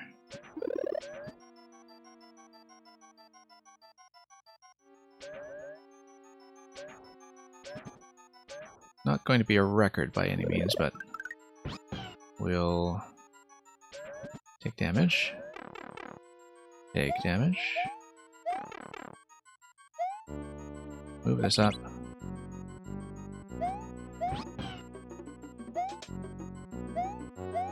Grab this. Yeah, just lose this. Throw this. Drop poor Yoshi.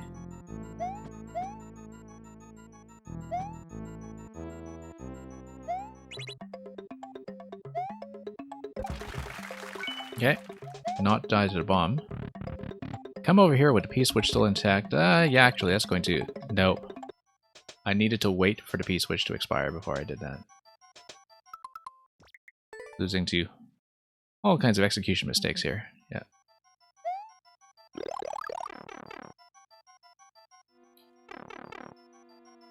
Totally forgot about that P-switch, P-block rather, under the bomb that would drop it by a layer.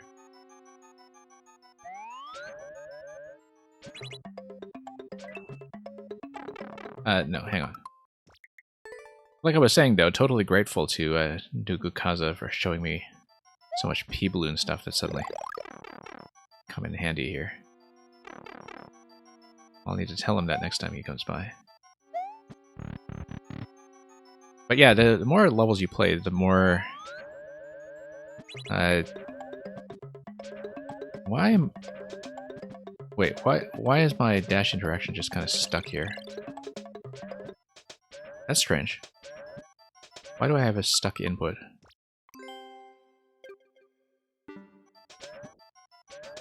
Hang on, let me see what's going on with my controller. I feel like something's wrong here. Yeah, I'm not actually holding down the dash button there. I think something went wrong with the controller somehow, so... Let me see what's going on.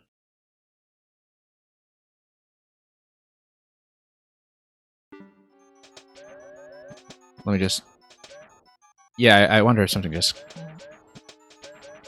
got stuck, like some dirt on a contact or something, but one of the buttons, Y or X, just got stuck for a moment. I didn't have that happen before, actually, on the Pro Controller. And I am on the Pro Controller today, because I find that it's occasionally useful for puzzles. Okay. No. Let's bump the floor first. Funny how many attempts we have to put in after we've actually solved the puzzle. I think it's partly the impatience of repetition because we know the end is in sight.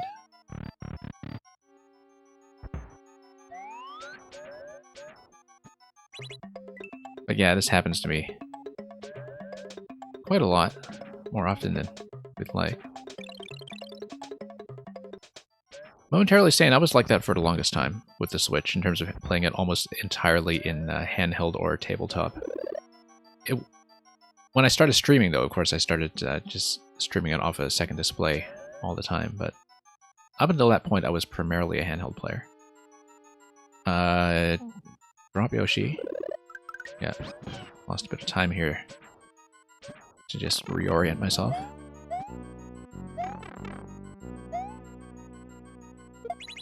Okay, here we go.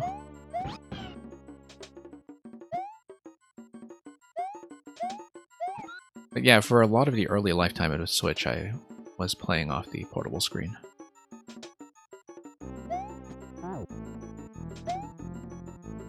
And, here we are. Okay.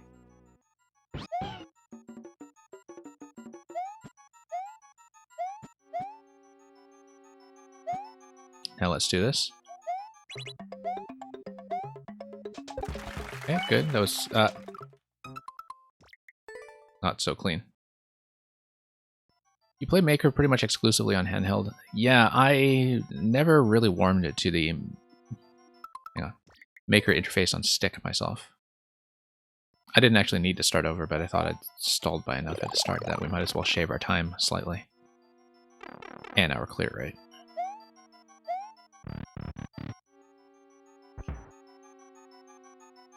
I mean, for actual platforming, though, I don't like the Joy-Con controls that much, because I am a D-pad player, and so the Joy-Con buttons don't really do the trick.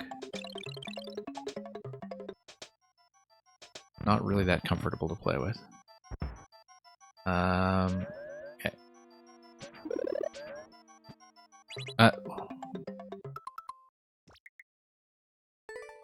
Once again, do need to hug the wall here.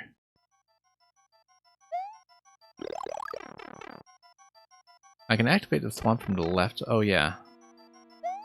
That's a good point.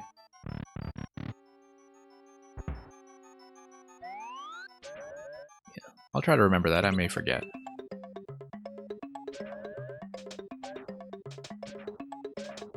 Even that I just tend to get mentally stuck sometimes in the things that have worked for me in the past, even if they are deeply inefficient. Okay. No. Thought I had hugged the wall already, and I hadn't.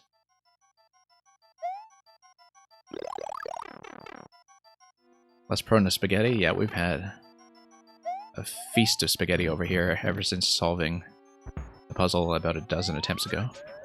Possibly more. Come on.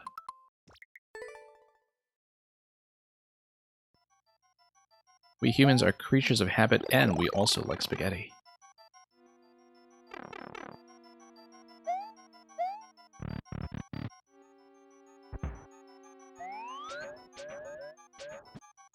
Okay. Okay.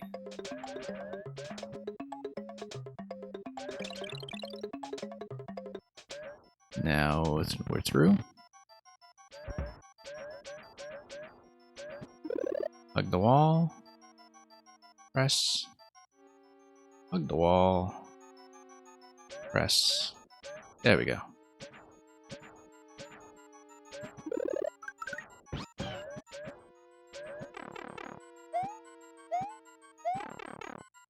Okay, here we are. Now grab Yoshi. Grab this.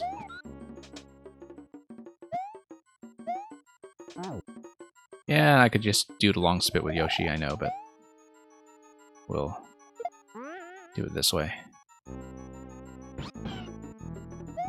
Nope.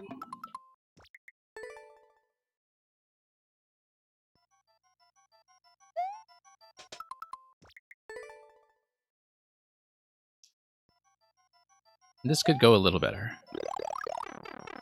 Very few plays and likes on this so far. It's a fun one for sure. I've enjoyed this one quite a lot. I think it's very well put together, in fact.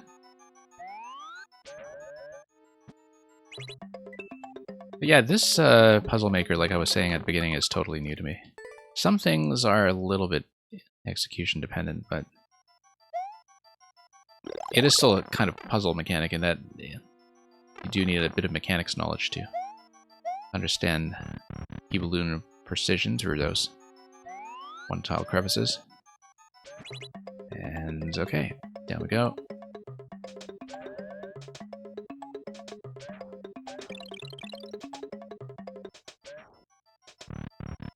Spaghetti has an interesting history? Yeah, of course it does. Pasta making in general has a fascinating history, involving international trade over the Silk Road with Marco Polo. Yeah, we don't want to get out with the P. Did I just totally flub an attempt that was doable? I think I did. That's okay, we're not actually going for record time or anything.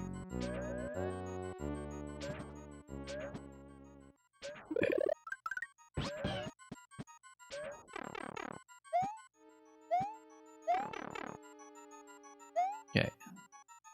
Up we go.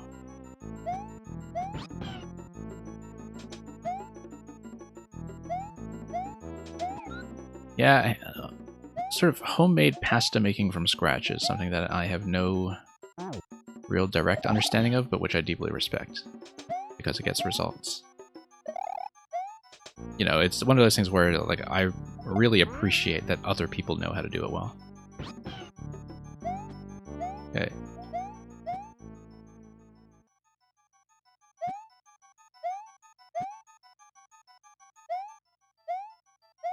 Come on.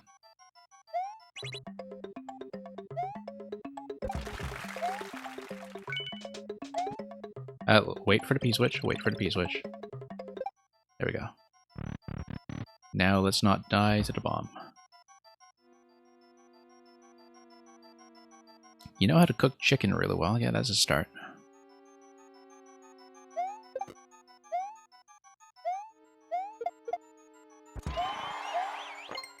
Yippee. So yeah, about 130 seconds. That's nowhere near the sub 2-minute time that Aramis put in, but we'll take it.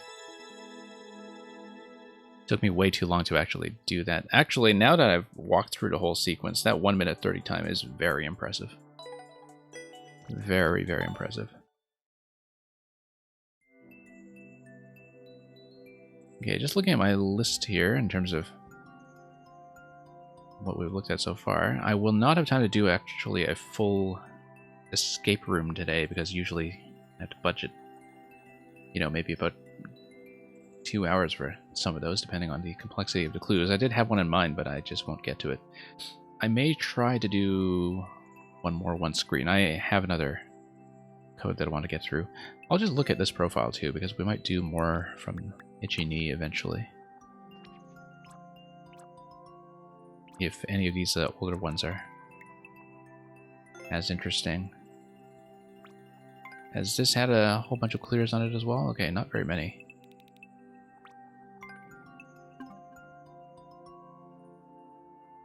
Yeah, we could do another Itchy Knee puzzle while the profile is open. I also had another one jotted down. Oh, you know what? Let's do this. We're looking at this anyway. Purple Pipe Puzzler.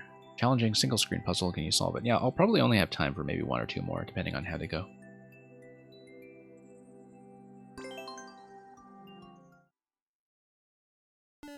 And we'll see about that pinball some other time.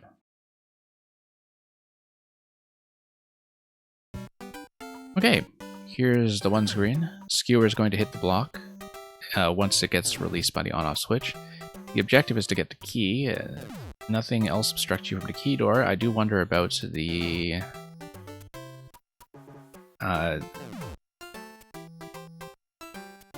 rectangles, because I think they imply invisible blocks that you can stand on, for instance, to get into the pipe, but I don't know how that's going to work. Unless you just drop a muncher into that slot, but have the ability to use something to get around a muncher. Let's see what this is. POW. Okay. No, you can just drop a POW in that slot, in fact. And that's... Okay, so there's something going on by proximity there that I was not watching. Right, because that's a side thwomp. Side thwomp hits the on-off switch.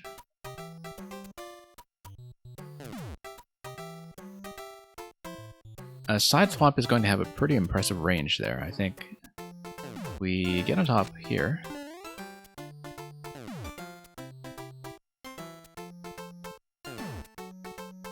Once the side thwomp hits, the munchers are going to go down. We don't want the thwomp to activate at all then. We want some way to just prevent that. Interesting what's going on with this pipe over here. I actually wonder if safely hitting the on-off switch is going to give me anything here. Let's try it anyway. Let's see if the thwomp can do anything for me. One other thing, of course, is that if I... No, here's how you do it.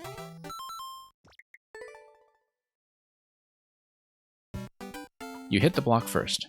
You spawn the POW. You let the skewer, once the on-off switch has been activated, you let the skewer hit the block and then hit the POW. Once it hits the POW, it removes the munchers.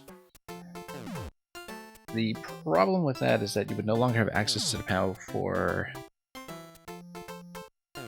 getting through the green pipe, but we could at least safely see what this is all about. So this will not be the actual solution, I just want to map out this whole interaction just to see what happens when you punch through like that. Okay, that's not going to punch through the whole way, but what you can do is potentially grab the POW maybe without actually jumping through. Also notice this spring that we just got on the left side, so that's...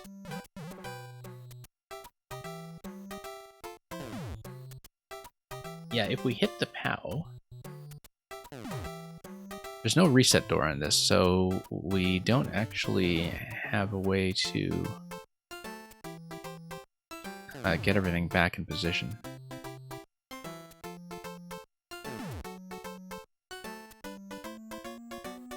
Okay, I need to think about this because, yeah, if the POW destroys everything, you can't actually get through the pipe because of a whole bunch of other issues. What happens if you pick up the key and go through the door? I guess if I wrap all the way around, that's actually a good question. That's a very good question. Whoops. Because that route is just wide open to me, and I wonder what the catch is going to be. Purple Pipe Puzzler, okay. Just checking to see if the title might be revealing. Let's pop the POW first. I feel like popping the POW and then popping the block with a skewer may actually do something. But let's do this.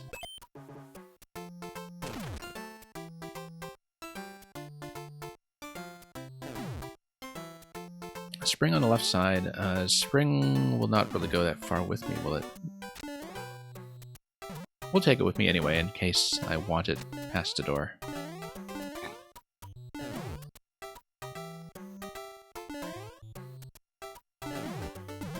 Ah, okay. But then can the spike throw a spike ball to hit the on-off switch a second time? Yeah.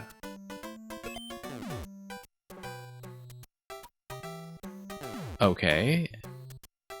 But then now I have a problem, which is still no key.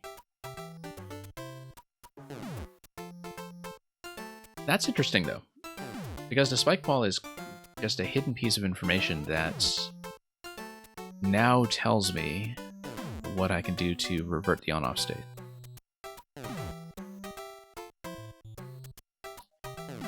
Now, why would that be useful?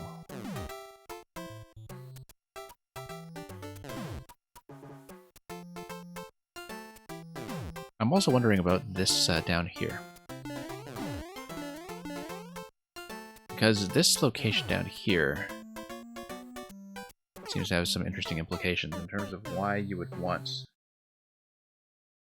to have an object located down there, unless that's where the spring is supposed to go, perhaps. Such that the gate is actually open.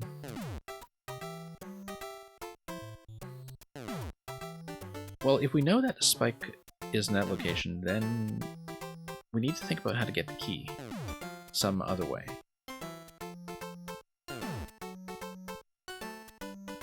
Because if you can never jump through that location,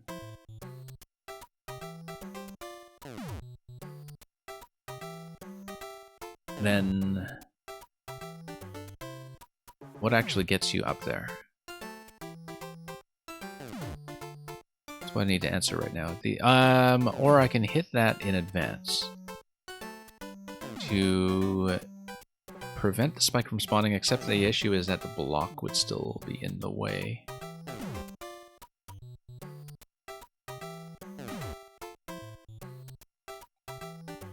Yeah, we'll need to think about this.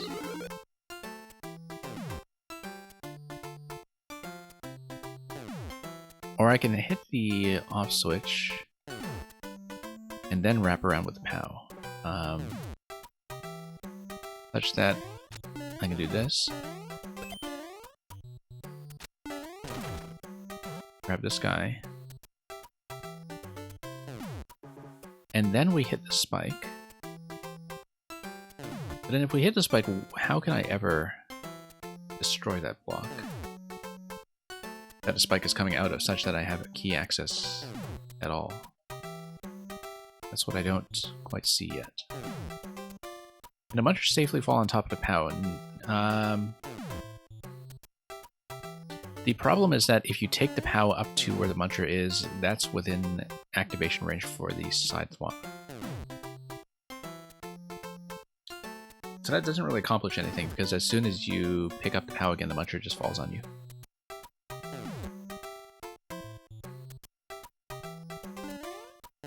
I think we need to think very carefully about using that pipe as...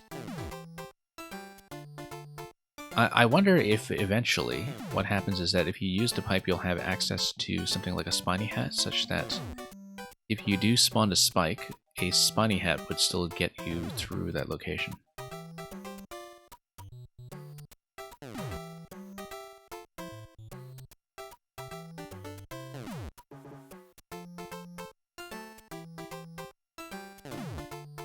Yeah, I'm just thinking about this briefly here. I also kind of wonder if you have the spring on top of the skewer, I wonder if the skewer actually punches it. I don't think it does. Also, if you manage to take the POW, I wonder if this pipe can be entered.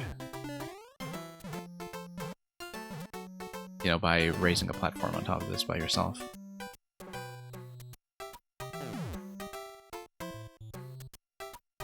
But anyway, let's get back through here.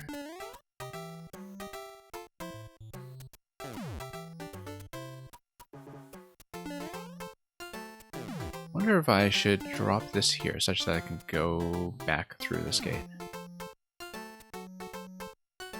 I like this. It may be wrong. It probably is wrong, because I now just don't have access to this at all.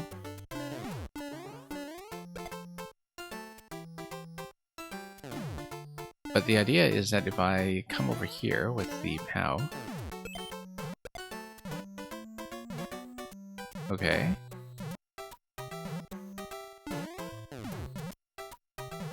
Nope, now I'm stuck here.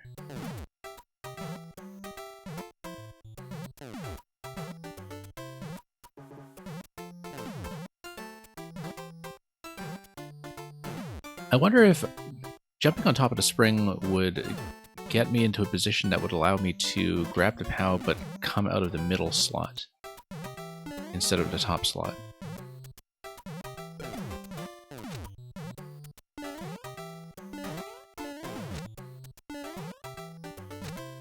I'll see if I can clarify what I mean by that on the next attempt that I make here.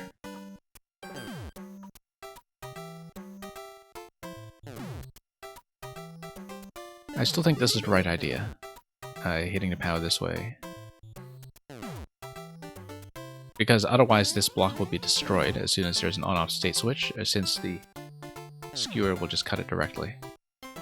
But if we come up here, for instance, and we activate, then we come back here and grab this. No, we do need to reactivate, I believe.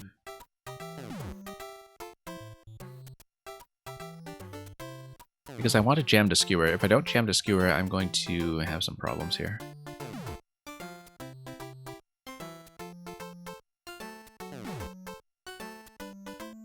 You get how to get into the green pipe. Interesting. Yeah, I've been thinking the whole time that it needs to be a POW drop in that slot. And that is why I need to keep the POW alive.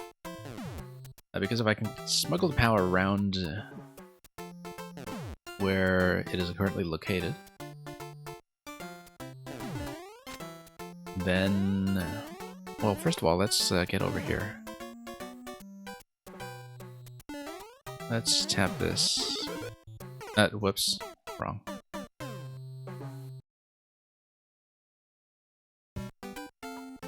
Yeah, here's the thing, that in order to eventually get to the pipe, we do in fact need those munchers out of the way. The munchers that are on the right side column.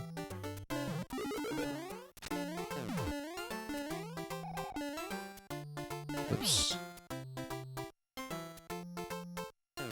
Now, here's the other question. Why wouldn't I just want to activate the POW once? Because we only get access to one, I guess, and we don't really have another way to go through the pipe.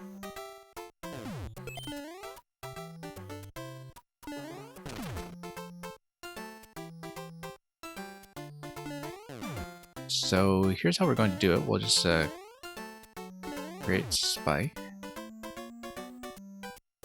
Problem with that is I think we do need to replace the spring.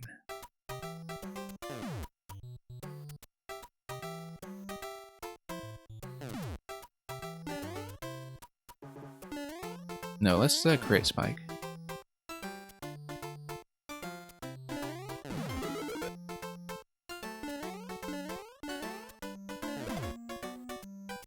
You're curious about what happens if I spawn that invisible block while it's already red.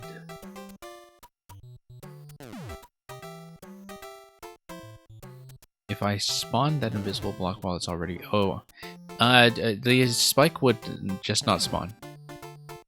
But you'd still have to deal with the block over here. The spike would just crash against a red block. Yeah, no, I know what you're talking about. It's just that I think we actually do need a spike to revert the on-off state.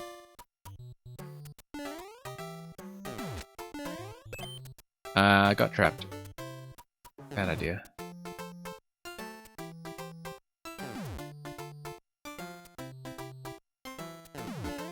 Nope, not actually trapped. The question is, can I like get over here? Yeah, that's what I was thinking. That's correct.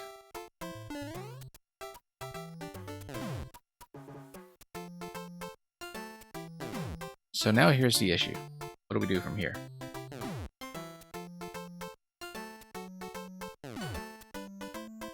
I was thinking that all along, but oh, here's the other interesting thing. If a spring gets destroyed while the switch is still set to off, you can get another one. I wonder if that's going to be part of it, that we have to create situations where one spring actually gets destroyed on one of the... It would have to be one of the blue locations for that to happen. Yeah, the thing is, knowing this game's mechanics inside and out is not easy, even if you think you know things, and when you're in the midst of playing, you'll just be liable to forget them or second-guess yourself. Also, the 50 coin as well as the block under the key both imply that a spiny hat is going to come eventually. I'm in fact fairly confident that will be the case. Anyway, I need to figure out what to do with the POW at this point. Yeah, being able to grab the POW like that is nice. I think I probably could have done that with just a regular jump anyway, though. If I just jumped cautiously, I would have been able to do the pickup. And if you do that, then maybe you're in much better shape. Yeah, you just sort of jump up to the half tile. But I think the idea is definitely that I have to sneak with the POW over here. Now the thing is, if I can sneak with the POW over here, why didn't I just do that in the first place? Because you can't do that if there is a block in the way. You do need to release the skewer to do that. So you can't do that until you've done at least part of the on-off cycle. And you can't do this safely if it's set to off, just because the skewer is down below you the whole time. So the question is, what do we do with the POW now? Not that, but... That was a mistake. That was not something I actually meant to do.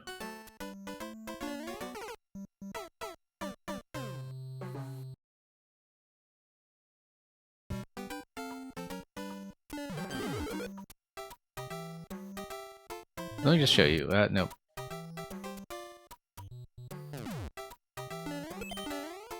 Yeah, because I was hoping... I mean, if you just use a spring... I don't think I can get that jump accurately, but...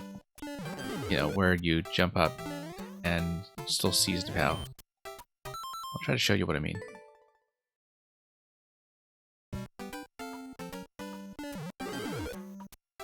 But if I bounce on top of a spring gently, I can get the POW and smuggle it out the side. If I just do a sort of soft jump, I don't think I can. I don't have the precision to do that. Whoops. Yeah, let's hit the block first.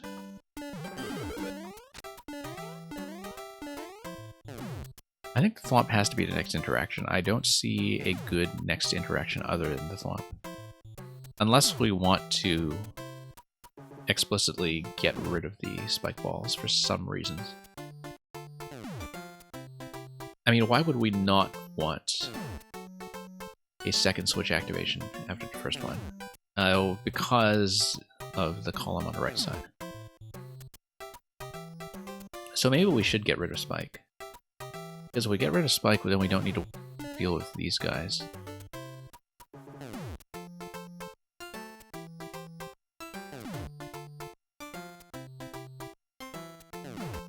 If we don't need to deal with these guys, the implication is that I would need the spring in this location to start. No.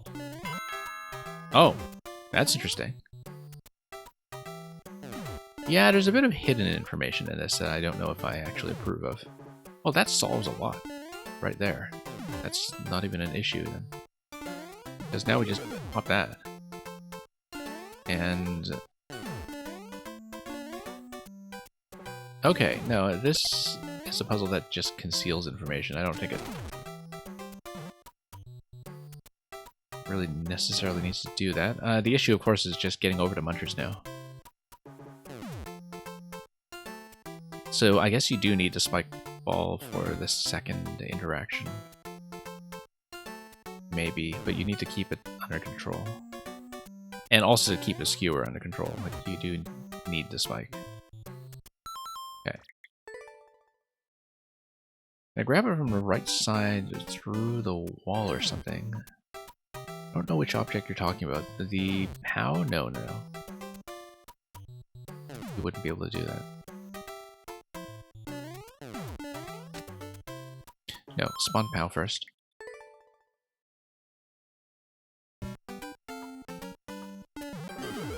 Yeah, you're thinking grabbing it through here? No, absolutely not.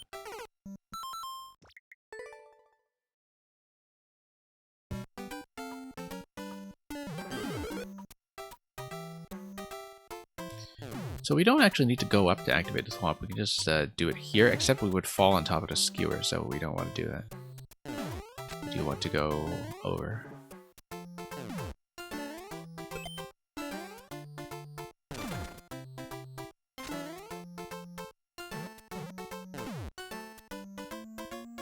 Here's the thing we can do, though. Oh, I totally forgot to hit that invisible block. That's under that muncher. Yeah, that's exactly what I forgot. Should actually check some of this stuff in the meantime. No. Yeah, I don't know if I approve of this, but... interesting choice, anyway. We're going to work around it. Okay, so I'm explicitly not hitting Spike yet. Until we actually need him. We don't want to deal with Spike until... we do need to deal with him pretty soon, otherwise we don't have access to the POW.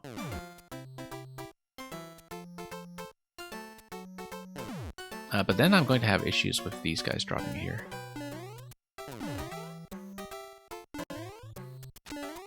So maybe I'd need to place this first.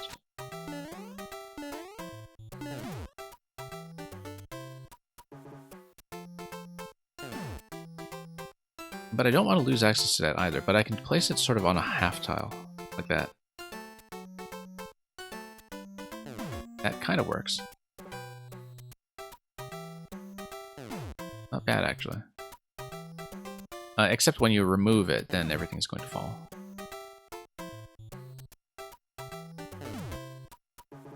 Maybe. Or maybe everything will just bounce up high enough that it'll end up back above the red block. Okay, let's not fall like that.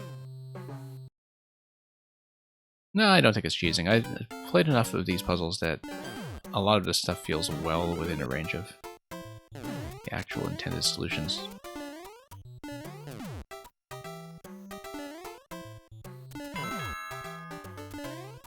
Okay. Whoops. Let's not die so much to the execution. Okay.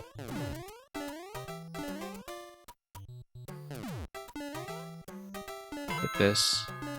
Go back over.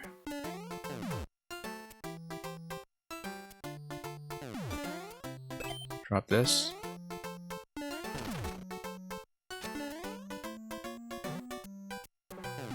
And then we need to go around to deal with the spike.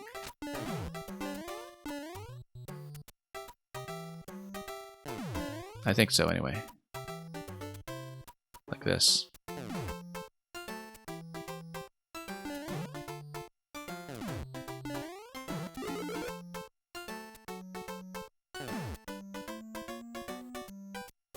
going to try to fall accurately. No, that's really kind of a pain, actually. I think I need to jump out of that and hang right. There's kind of inelegant, that particular spot, but we'll try to do it. I don't know why I didn't run into so many problems with this before, in fact.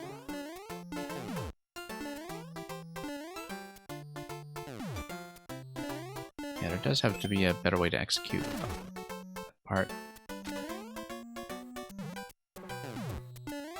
Oops. I'll run into that.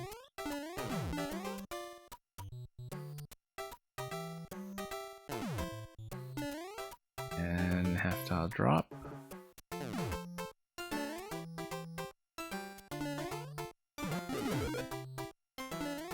There we go. Yeah, just need to jump a bit and then hang right.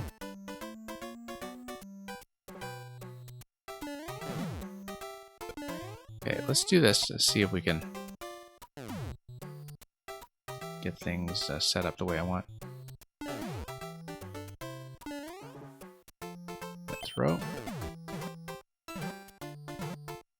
Okay, so that partly solves the problem, in fact, because it will drop that muncher. It will still be a little bit unsafe to run over that muncher, though, I think. Unsafe, but maybe doable, because I can drop the spring on top of it afterwards. And just go over it. Alright, so let's do it this way. Yeah, I need to drop in on this side. Okay. We'll just do that soft pickup off the POW.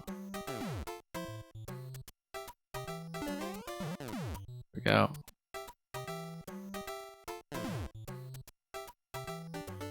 And yeah, let's just get both items up, just so we are safe. I may need to actually carry the spring through, but we can deal with that when the time comes. I wonder if that will just obstruct me. It might.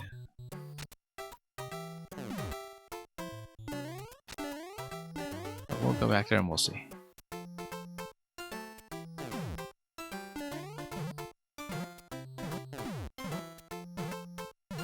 Okay, there we go.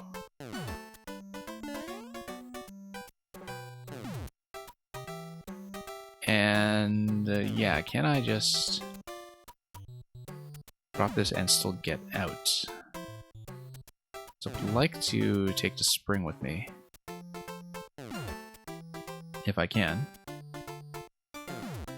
Let's say I drop this. I want to take the spring with me. Oh, whoops. I may be overcomplicating it. Well, it's a puzzle. A solution is a solution. Yeah, this is a little bit finicky, but maybe the solution will be satisfying. I still think this is a bit cheap, but I guess you have to check something like that when you see a setup that's built like this. In total. Okay. Same idea. Go a half tile over here.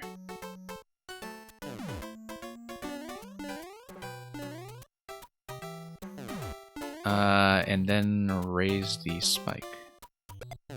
Nope. Hang on.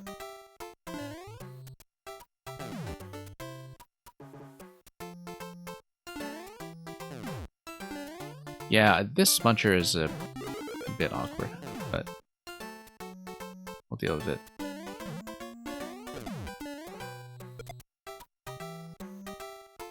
Okay, spike, do your job. There we go.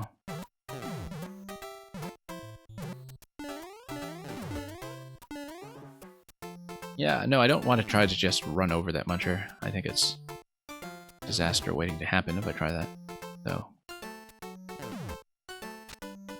we'll just try this instead.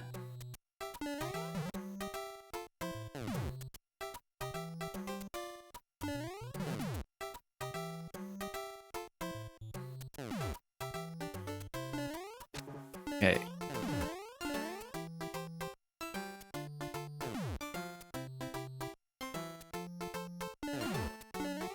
Yeah, I'm proud to do that just for safety. Maybe not a necessary step if you're careful, but I'm not careful, so.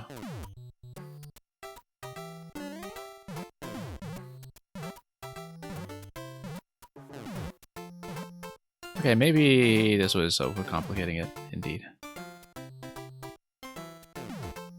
You know what? We can do it this way, too.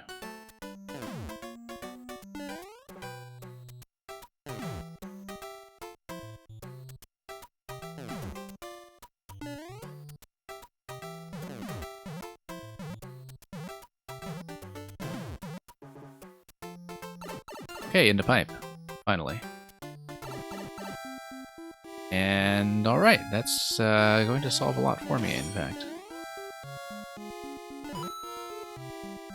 That's fine, we'll punch through.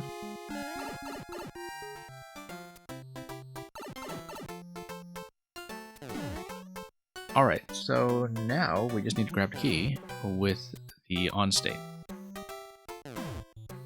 That's not too hard. I don't think. Unless there is anything unexpected. We do need this over here. We don't want to kill the spring with the on-off state. We do need to get around, though. And of course, if we raise the munchers, then the spiny hat will be... oh, able to kill them. That's fine. That's fine. That still makes this doable. Yeah, that's perfectly fine. That's not so fine. But hopefully we don't need a spiny hat over here. We don't. And that's a clear. So.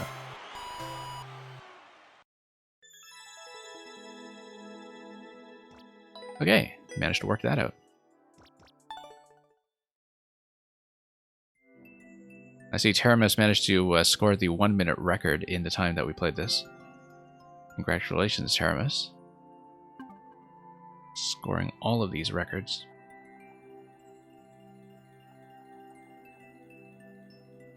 Now, I have a few more listed, but I think we're at about the 4-hour mark. I think it's probably a good time to call it for today. I do usually run these puzzle streams in this time slot once every week, but we might have a bit of a change of schedule starting with next week. Because, once again, I got a whole bunch of indie games that I want to run through during the midweek streams. A lot of them do have a puzzle element to them. Some of them are puzzle platformers, etc., so some of them should be interesting. I'll be trying to work in as much Mario Maker puzzle content as I can on the side, and of course, if any of you have additional ones, you're quite welcome to submit them on viewer levels, which will continue on the weekends. But we will keep you posted about the schedule as we go into next week. And like I said, some changes going into July, but until then, we'll just stick with the existing plan. Likely going to be some kind of maker feature later this week. But apart from that, it'll just be the usual stuff. Scrabble Club, viewer levels, all that fun. So in the meantime, I am going to look for somebody to hit with a raid. Usually someone doing Mario Maker, but not always. And yeah, I guess we'll need to look out for more of these eventually. Let me just see if Itchy Knee had anything other than pinball. A couple of other puzzles. These are interesting, despite some of the finicky interactions. The puzzle design itself has some sparks of imagination to them. And Teramis, we need to put you in a puzzle race with Cyphus sometime. I'm sure you know Cyphus from all the puzzle record hunts, but that would be a fascinating exhibition match. Anyway, that's all for me for now. Do take care, as always. I'll be scanning around for somebody in just a minute. And have a good morning, good night, good day, wherever you are. As usual, fare thee well.